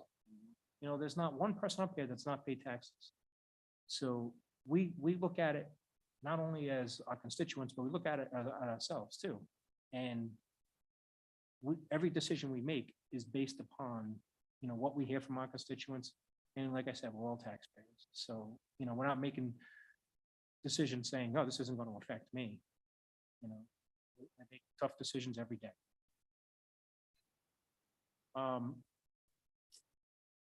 So continue. I'm sorry, I'm off my, Right. Library adding 20,000. all in favor? Aye.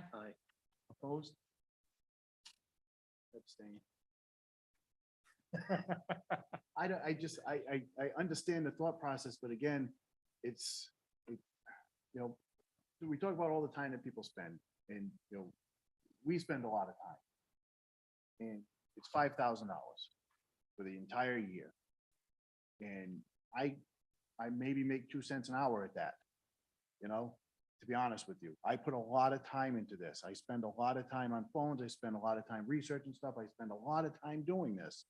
The last time I was on the council, Dave remembers this, I'm sure, I didn't take the salary because I wanted to show the employees of the town how much I cared and just wanted to, because we're going to ask for people to take sacrifices because it's West Warwick. You know, I'm not doing it this time because you know what I got with the last time?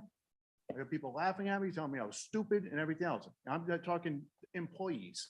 That's your problem. You're an idiot if you don't take the salary. You know? And so things like this make me really struggle. And again, it goes back to the people up on the State House that make a lot of decisions that make it very difficult for this town to operate in an effective way financially. There's so many things that are mandated down to us. I mean, I look at our school department. I can remember my teachers when I was growing up, because there was so much less stuff that was just forced on them. They could go get their education, take their education and go into the classroom, make the classroom their own and teach, and the kids learn. Now there's so many mandates from the state and the federal government. The teachers go, they get their education, they go in, they say, okay, this is what the government's telling me I have to teach you. You know, and there's a lot of expenses with that. There's $15 an hour that's coming, you know, within the next 2 years. It's $13 this year. That is huge impacts. And so it's just like, I don't know, I struggle with this. And it's not that I completely agree with everything Colin said, completely agree with everything Councilman Licciardi said. These people have, and the other council members, they have master's degrees. And they're making $38,000 a year. It's disgusting.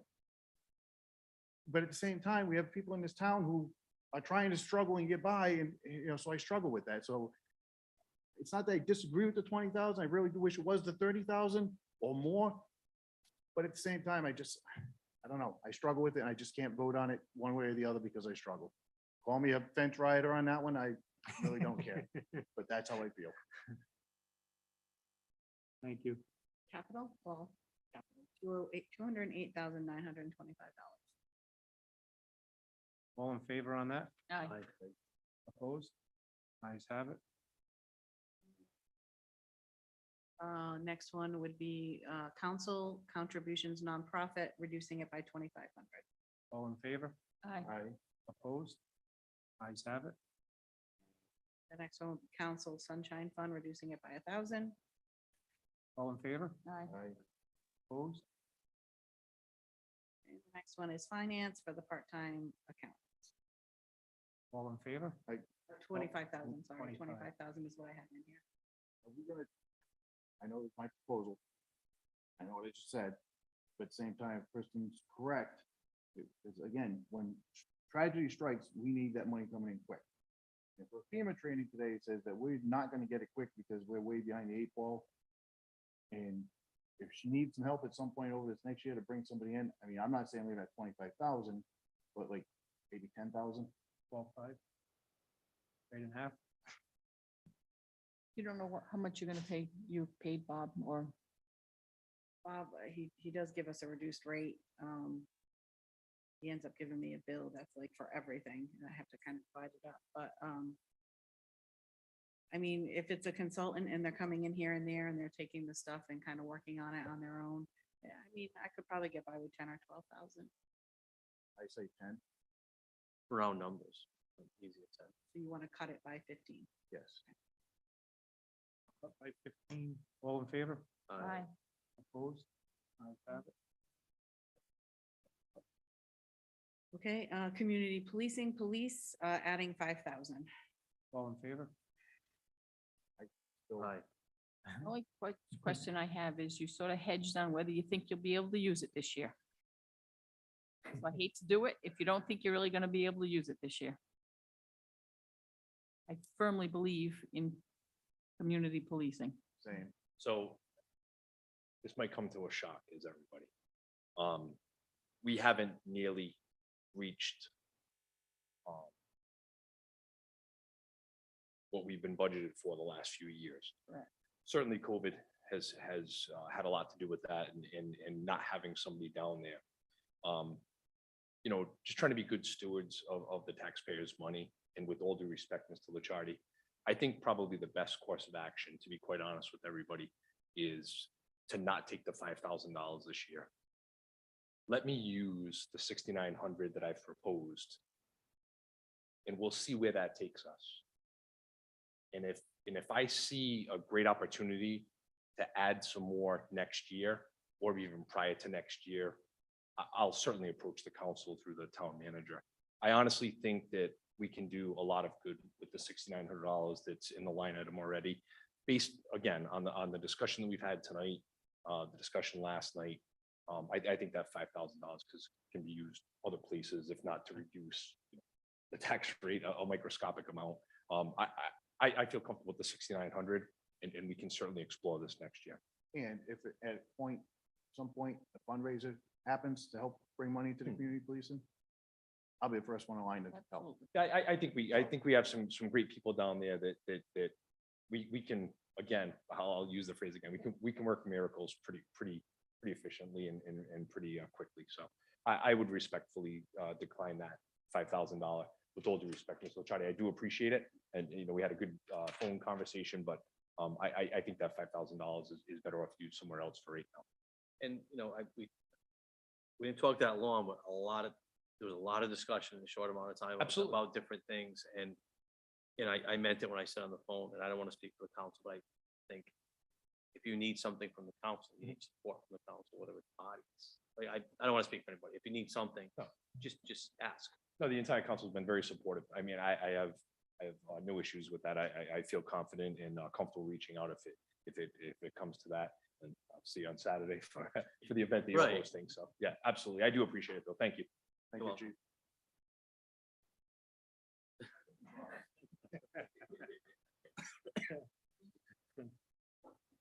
So all in favor of scratching that 5,000? Aye. Opposed? School, 300,000. All in favor? Aye. Opposed? 3 or 2. To reduce it, Cut. we're reducing it by 300,000. Okay. Town planner board payroll, All in favor? $1,600 reduction. why isn't that, I mean, how do we calculate what that number is? And why isn't it used? I know there's at least one that doesn't take it. Maybe two. I think it just depends on how many meetings they have. Yeah, I they- don't, I personally don't pay them. I'm not familiar, but, Which, it's which gonna goes be a to per Two that meeting can't fee. take. Uh-huh. There's two I don't think I can take. appointed. Somebody resigned. Maybe. I mean, they are having meetings. That might be it. Probably shouldn't. Well, There's, Oh, we can for this, I think. sometimes two people get paid, sometimes one, two, three, four, sometimes three. But never six, Alternate right? sitting, Yeah. Yeah. There are two alternates, 5 and 2, right? Yeah, So 7 people never take the money. Correct.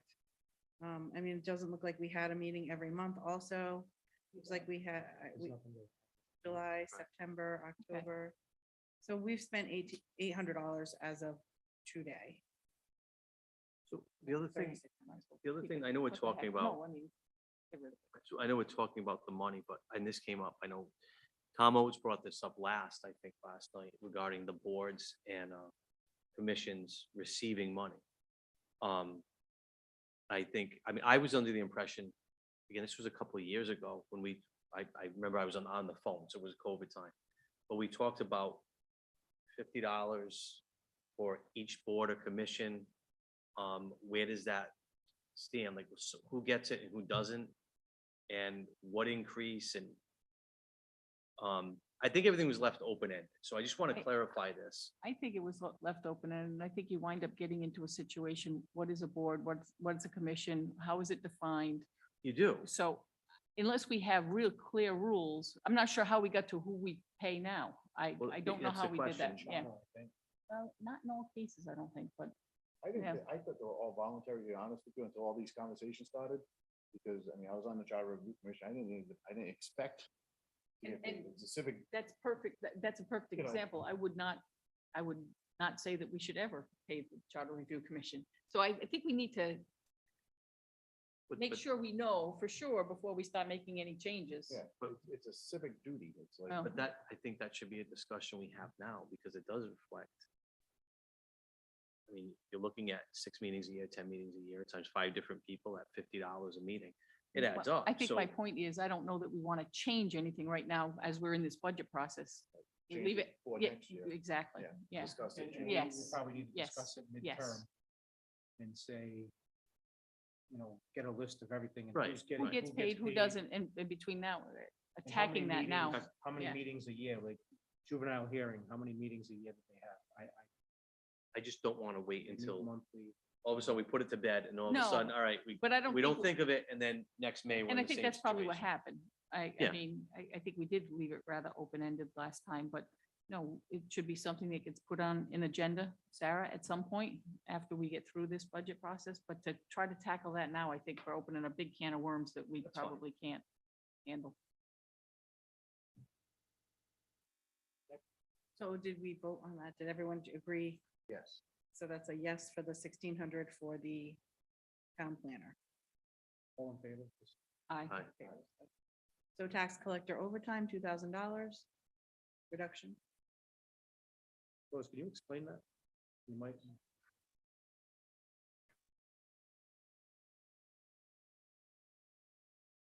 Back when we started in 2009, no, seriously, it was, we used to spend a lot of time with overtime.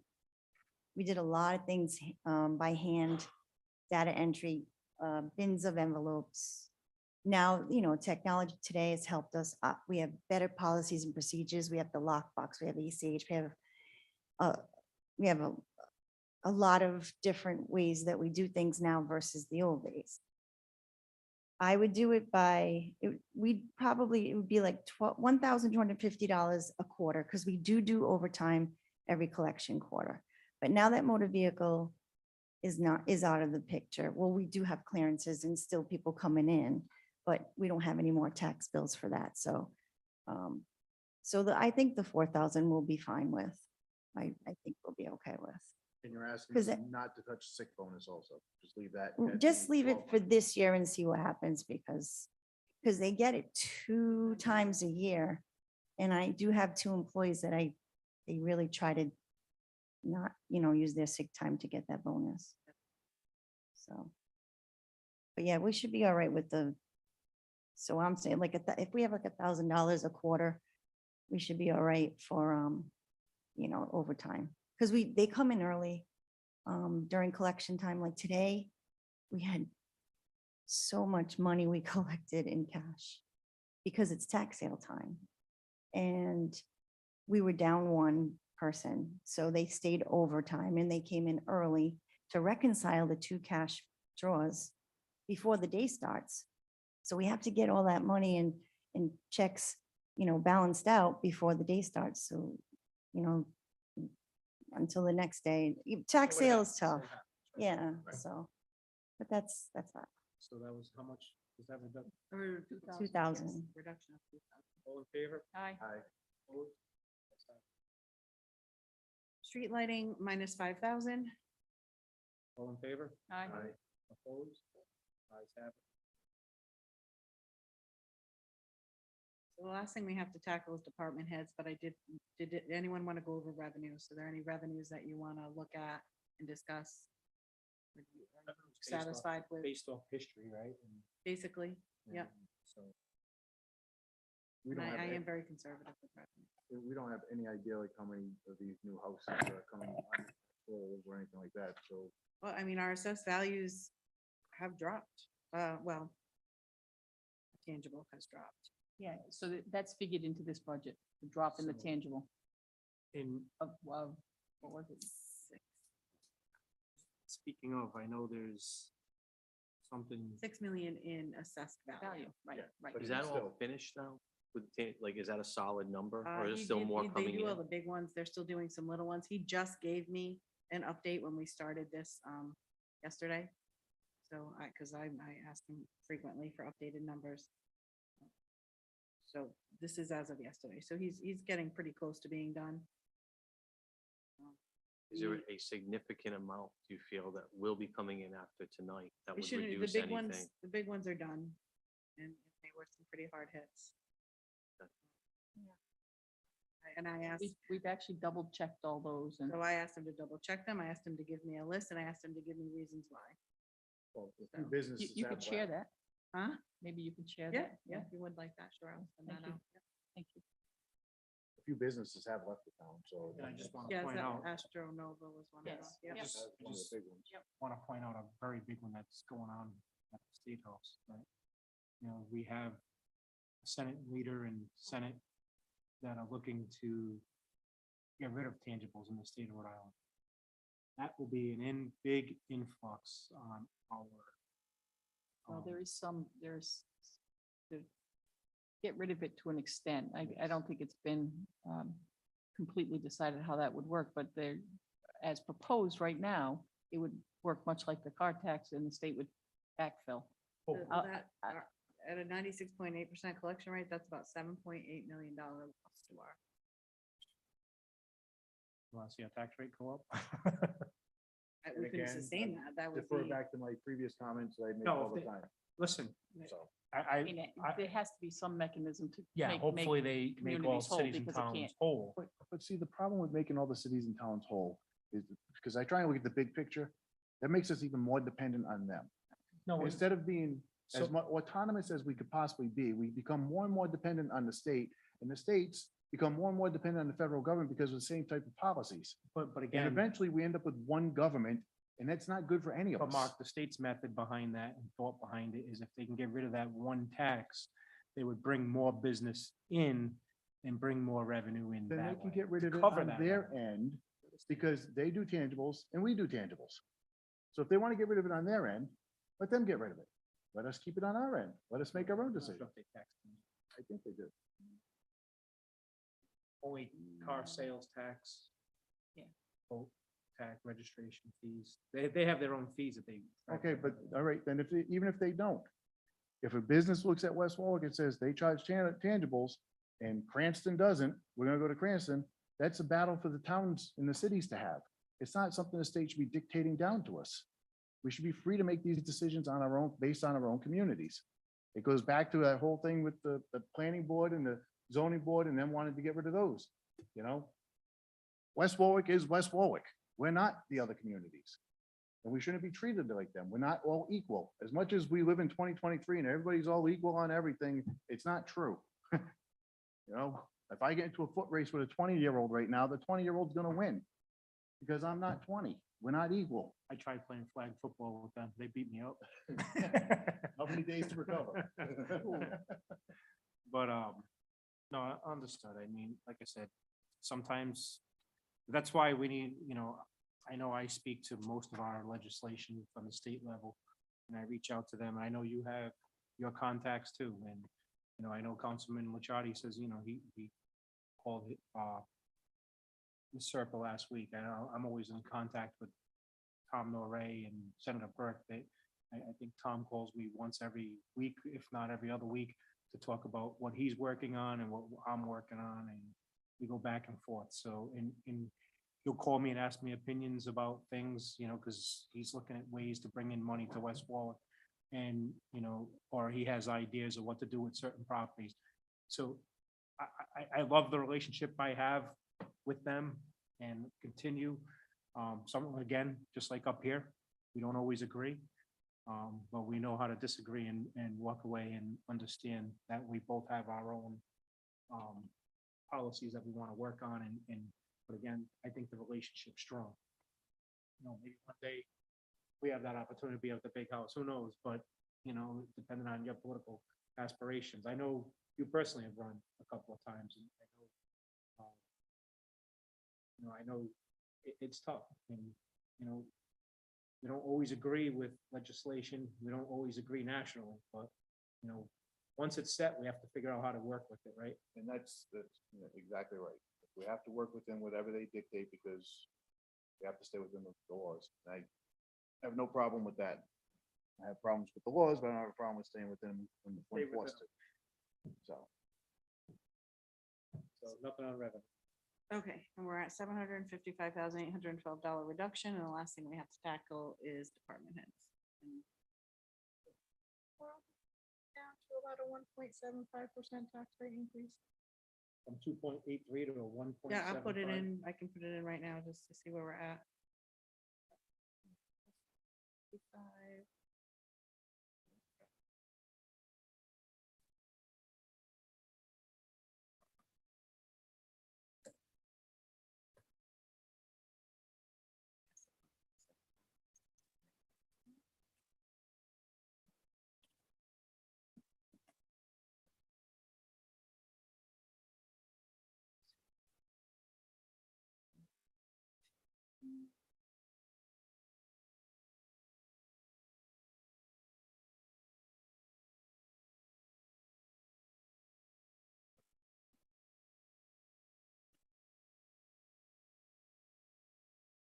We could probably go down another penny, but about 1.75%.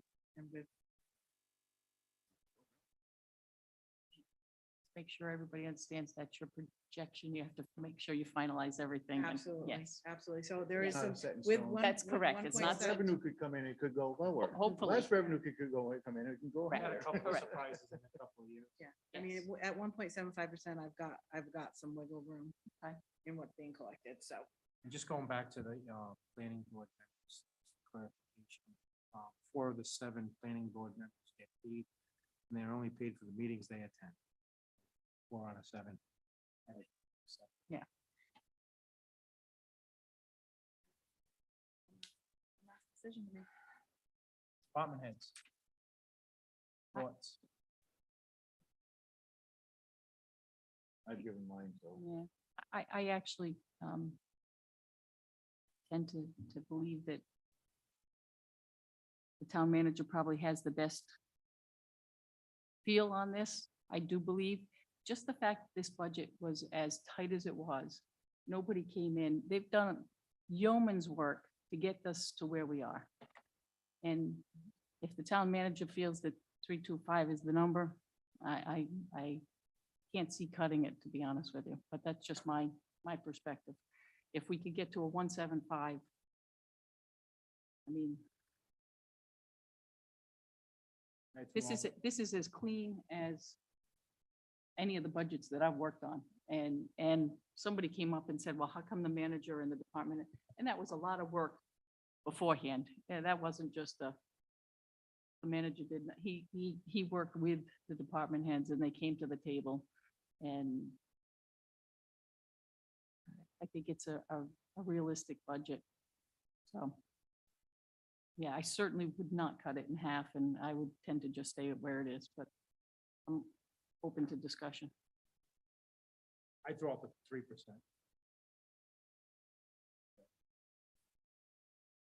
I personally think working in municipal government, if you're going to get a raise, you need to get a raise. Or you don't get one at all. So anything under 2% to me personally is an insult. Just, it doesn't amount to anything. After taxes, it doesn't really. So if we're gonna give the raise, what, can you, I know. So you said I mean, you thought it was what- about so what- $36,000. Very minimal difference, I can tell you right, that. that's what I'm asking. So if, Very if minimal. it's, if you're at, I mean, if you're Not at gonna change 3 the or tax you're rate. you're at 3 or you're at 2%, what is it? What are we talking for difference? A couple thousand? It'd be probably 28,000 So- total, if you had to give a rough number, If you're at 36 no more than now. 30,000 For a three, for a. for the full 3 1/4. For the 3 1/4, We reserved 35,000 30, last yeah, year. yep.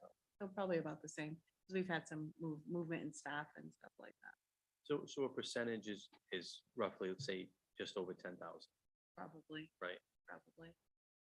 So I'm gonna throw this out there. Probably gonna make a lot of enemies, but what the hell? Well, it is what it is. Here's what I don't, and this may not be the time to talk about it, but I'm all for if you work 8 hours, you get paid for 8 hours. So, and I know, I listen, we all listened to the chief tonight, and I know you're not a 9 to 5 guy. I know sometimes I call you at 10 o'clock at night, not often, but, and I respect that, and I respect the time you come in. So, hourly rate for you is sometimes it's a lot less than probably close to minimum wage or so. So I'm not gonna argue about 10 grand for department staff. If we're giving the union, we've all agreed to give all the unions like around 3% or so. What I am, and I will bring this up now because it's gonna be a prelude to, probably 6 months from now, is we have summer hours coming up soon. And this has been brought up to me several times by several people. If we're gonna open for 8 hours and people are gonna get paid for 8 hours, and they should be here for 8 hours. So if you want to change summer hours and go from 8:30 to 4:30 to 8 to 4, I'm fine with that. Go from 7 to 3. But you need to add up how many people get paid that extra half an hour for so long. So if it's half an hour a day, times 5 days a week, times the amount of people equals this amount. And so people are getting paid not to be here. That's the way I look at it. And it's nothing personal. But if we're gonna start talking about that kind of money versus somebody being here for 8, 9, 10 hours, I really think we need to look the other way. So, and we brought that up during negotiations, or I'm sure we can bring it up again through negotiations when that time comes. And I just want to lay it out there, when I first became a councilman, I asked, why were summer hours implemented?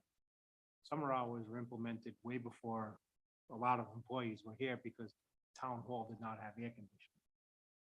So that's why summer hours were implemented, because of the working conditions of getting 90 degrees in here, opening windows or whatever. Now now there's air conditioning. There's always been air conditioning since I've been on the council. So that's always been a battle. Because we've even talked about having town hall open till 7 o'clock on Thursday nights. We've gone through all this, so, Yeah. Again, we could save that for negotiations. I think when that time comes, I know Mark usually has a meeting with us. We all have a meeting, discuss what we'd like to see. We go through the contract. Right. We select council members. or a member to attend those meetings and negotiations to sit in on. I prefer during negotiations that all department heads, you know, I know Mark, you did a great job last time making sure that department heads were involved. And I like to continue that because there was some town managers who didn't include the department heads into negotiations. So, again, that's, you know, we can worry about that hopefully 6 months from now. Because department heads know how to run their department, and now, especially with some newer department heads, they have different ideas, so.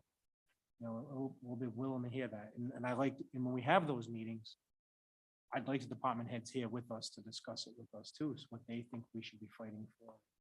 So on I and agree so with that. forth, so.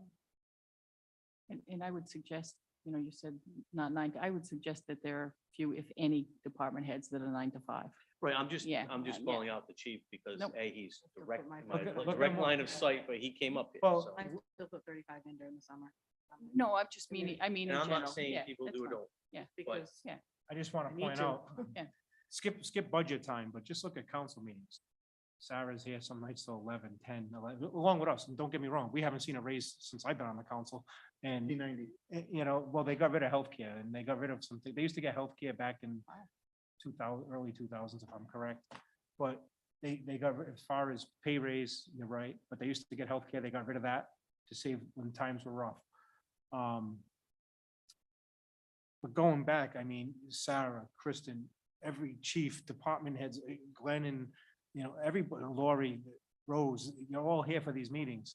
And, you know, again, when you're sitting here bickering, you know, I don't want to say bickering, but we're discussing $10,000 to cut out of their budget from getting a raise, I think is crazy. The you truth know. is, the ill will that it creates far outweighs Yeah.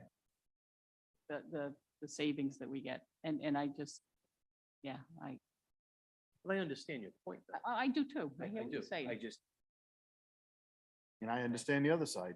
so it's, It's not a matter of like not understanding, it's a matter of, you know, the financial aspect. And like I said, it is a maintenance of effort, for lack of a better way of putting it.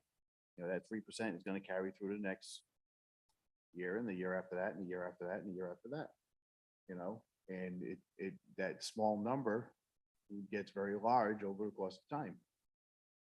You know, that's what I'm looking at. It's not so much this year, it's 10 years down the road. What's it gonna be?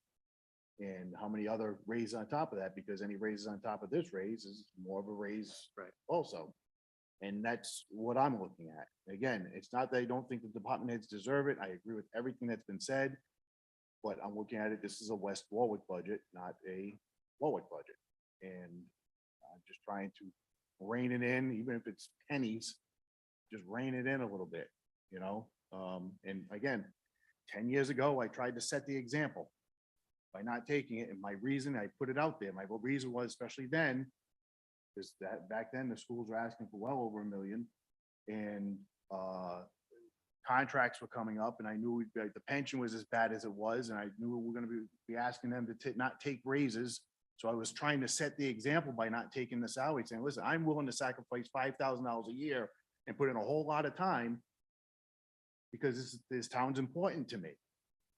And all I get was thrown in my face and, you know, whatever, you know, but again, Times have changed. Mike, Times from have changed. 2010 to now.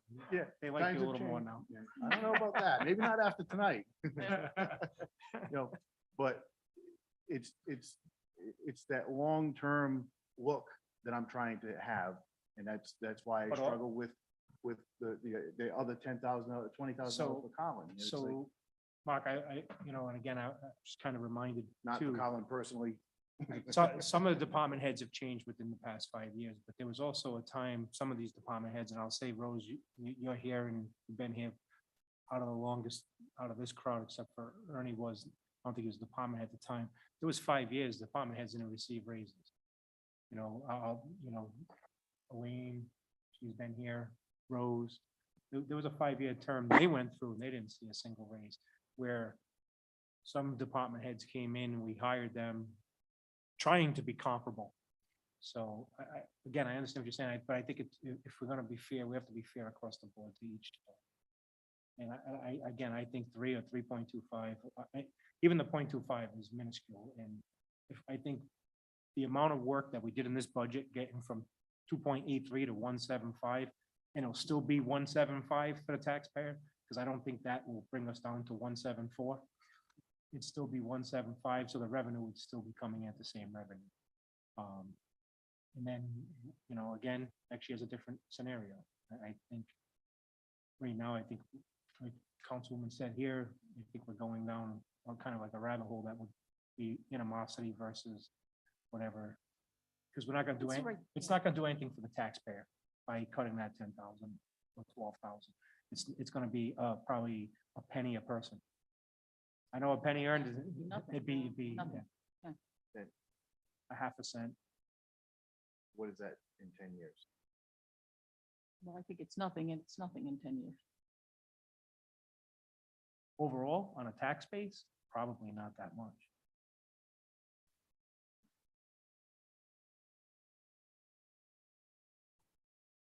So I'll take a vote and not, so what's the dollar amount right now? I didn't put anything in. No, 'cause what was I- the dollar amount that you had in the budget? They don't know the exact amount. It's It- around 35,000, Yeah, they thought. so the vote would be. 325, to leave it not at to 325 or yeah, change to it. not- Yes. Not make an adjustment, I guess the vote would be, or So I'll take a vote and keep it at 325. All in favor? Aye. Opposed? But that's for this budget. Yes, I just want to make absolutely. it clear. Oh, that no I know you're- question. I know you're talking about 10 years down the road. I'm looking at this Just- budget. no, That's all- but that's all Next I'm year looking at. might be a It little does- bit different It might be depending very on what different. we. Might He's be talking very about compounding. No, I I understand, get it. but, Funding, I'm talking, yeah. but next year may be But given the totally different, inflation rate maybe in and a totally everything different else, yes. situation with everything. No question. So with that being said, rough numbers, we're at a 1.75% tax increase. after That's work- not rough carved in numbers. stone, yes. Nothing carved in stone. We'll have a carved in stone by April 17th. She'll get to us before that, I'll but get the more numbers. budget we'll be voting on will be somewhere around 1.7. but you vote on the appropriation. Correct. So are we gonna have one more budget hearing, or are we done with our budget hearing? Do we need another budget hearing? If we're happy with where we're at, then the next step would be to get the resolution ready to. Well, we may need another hearing based upon what the school comes up. Because they said they're gonna meet with the school committee to talk about that. Yeah, they said they have to try and get a meeting before the 17th, and they don't know if they can do that. But that doesn't really matter. So what No, if, it doesn't what if matter. the school No, I committee mean- says, we don't agree with you, we want the 500? I mean, You don't have to give it. no. But I this will, is- again, who knows, So with the all-day referendum, obviously, it's about 1,000 voters that come out, roughly between 9 to 1,200. That's still much better than the town financial meeting. But out of that 1,000 voters, do you get enough votes to pass a budget? I was here in 2010, 12, when stuff hit the fan quick. We ended up on the news, we ended up everywhere, rallies, when we cut when the legislation gave us the permission to cut the 5%. Councilwoman Gustafson was on at the time, with Mark, myself. and that was a tough time, but I don't think we're in that mentality right now. I think our school department, as we said last night, has a great working relationship. I think the superintendent has drastically improved the working relationship than the previous superintendent. The previous superintendent would be behind that rally and try to get everybody rallied up. And this superintendent would actually sit in a room and try to make common sense out of it and say, what can we do to make this work for all of us to work together? So I have a lot of faith in members of the school committee and members of the school department. And I think it's worth repeating what we talked about last night. I think there needs to be some work with the state and the towns to figure out how we do this. That 300,000 is because the school budget as presently presented does not use the governor's revenue number. So it's $300,000 less than what's in the governor's budget. granted, that budget might be blown to pieces, but it's the best thing that we have at this point in time. So it's not that we think that they should cut anything. The point is, if the budget comes in at what the governor has put in his, and we gave them that additional 300, it'd be 300 more than they actually need. They'd take anything, just like any other department head would take anything, so, Except for the chief. yeah, that's right. Any other public comment from anybody who's here? Any public comment from online? Again, I want to thank everybody who is, this is probably more people I've seen in the crowd last night. I want to thank everybody who has worked diligently through this. Again, during budget time, I know we talk about things. This is the only opportunity we can legally talk about things is here in public. And, you know, please, when we talk about positions, we talk about roles, you know, don't take that personally. We have to make decisions up here. Like I said, it's a tough time. I know I asked about certain positions when we first started our first workshop. And I've had conversations with numerous employees to you know, see what goes on. I'm not here 35 to 40 hours a week. I don't think any council member is. I don't think any council member wants to physically run the town hall. So we go and ask questions, and you know, please don't take that offensive. We like to know what's going on. And sometimes people tell us what's going on without even having asked. You know, we do get the phone calls, you know, but we will ask the question, how do we fix it? What do we need to do to fix it? And, you know, I think up here, very professional, great job to you guys for what you've done through this budget. You've all come up with ideas. I know Councilman Messier had called me from Texas. He was on his way back, but shared his thoughts on some of the matters. And, you know, I think when he comes back and he's able to speak on the 17th, I think he's going to be in the same way we are as far as ideas of cuts. He thought that, you know, the cuts that we introduced were good, fair. So again, great job to everybody involved. You know, it's going to be, you know, and again, this has to be voted by the taxpayers and the voters of West Warwick. So there's always that, what if we voted down? Then we go back to the drawing board. That's when it gets fun. So, you know, we'll go from there. And I'll echo you on, you know, good job on everybody, because like I said, at the beginning of my thing, it was very hard for me to find anything to cut. So, I mean, I don't know if that's because we're already down to bare bones, or you guys are just doing a great job, or a combination of both. I'm gonna go with you guys are doing a great job. No question. And I think we've said that a number of times. The fact that the budget came in as it did, it's clear that the relationship of all of them working together, it makes a huge difference. And the school is a great partner. And I think you said there aren't many chiefs that say they have the same working relationship, and that can be said about the town council, at the town and the schools also. And everyone believes that, and I know you have that with the schools as well. So, yes. I can tell you one portion of, like, from my career as a police officer, when it was 2 o'clock in the morning and the roads are getting icy, it was very hard to get anybody out there to start putting the sand down. And we don't have that issue in this town. So Speedy Gonzalez when that happens. So, thank you. Council President, just obviously, other than acknowledging, I agree. I think we have a tremendous team, and it's a pleasure to work with them every day and work on difficult stuff such as this. Chris and I were just talking about the need, if we don't need the third public hearing, then I think we're fine, assuming nothing has to be addressed based on the response of the school department, to have the resolution ready for our meeting on the 25th. Is that? Yeah. So good to everybody. So unless something that we have to have a meeting in the middle based on schools. Go ahead. Then I think we're good until the 25th. Sarah. and Council. Do we have anything that we need to put on the ballot that needs to be voted on? For instance, land sales, anything to that extent,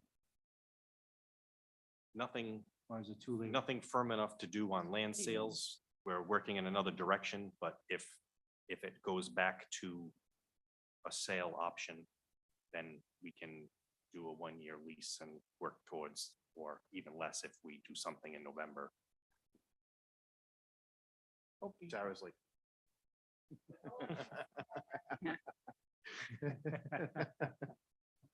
We'll figure it out. All right, with that being said, thank you for attending. Department heads, I know we've had you here for 2 long nights. in those great chairs. Oh, we got Civic Center.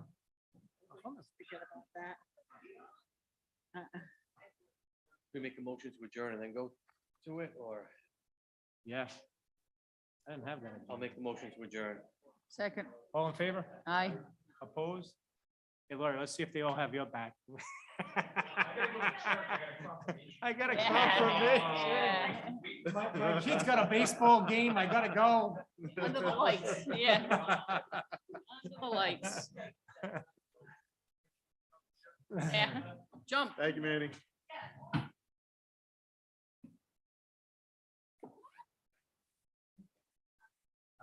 Shouldn't take that long. I think, yeah.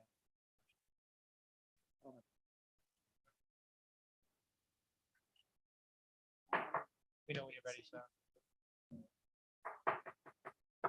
All right, meeting call to order. Today is Wednesday, I keep saying Tuesday, Wednesday, April 5th. It is now 8:32 PM. Town Council budget hearing for West Warwick Civic Center. Here. Councilman Messier is absent. Councilman Bourget, Here. Council Vice President Williamson. Here. Council President Goslin. Here. Quorum is declared. Don't even have an agenda. Any questions or concerns on the West Warwick Civic Center's budget? I know you brought up a lot last night. I don't think we had any cuts per se. So, No, just questions. I think what we talked about is finding a way to bring that down. And Kristen, you offered at some point in time, maybe taking 50,000 a year at the end of the year when you can do that and transferring it to the credit of the Civic Center. So other than that, I don't have anything on the budget per se, because I don't believe that's a budget item. Right, no, Right. no. any questions or concerns? Any public comment? Hearing none. And by the way, that does have no effect on our tax rate. No, right. Even if we cut it down to 0, it doesn't give us any tax increase. Motion to adjourn. Second. All in favor? Aye. Well, there was no cuts, so you want me to? What she'll do is she'll do a resolution like we do. Same and thing, yeah, so the budget for everyone, itself. then you'll yes. vote on that. Yeah, this There was one. no you're cuts, so I right. didn't take any vote on the cuts or additions, so Just making sure. have a good night.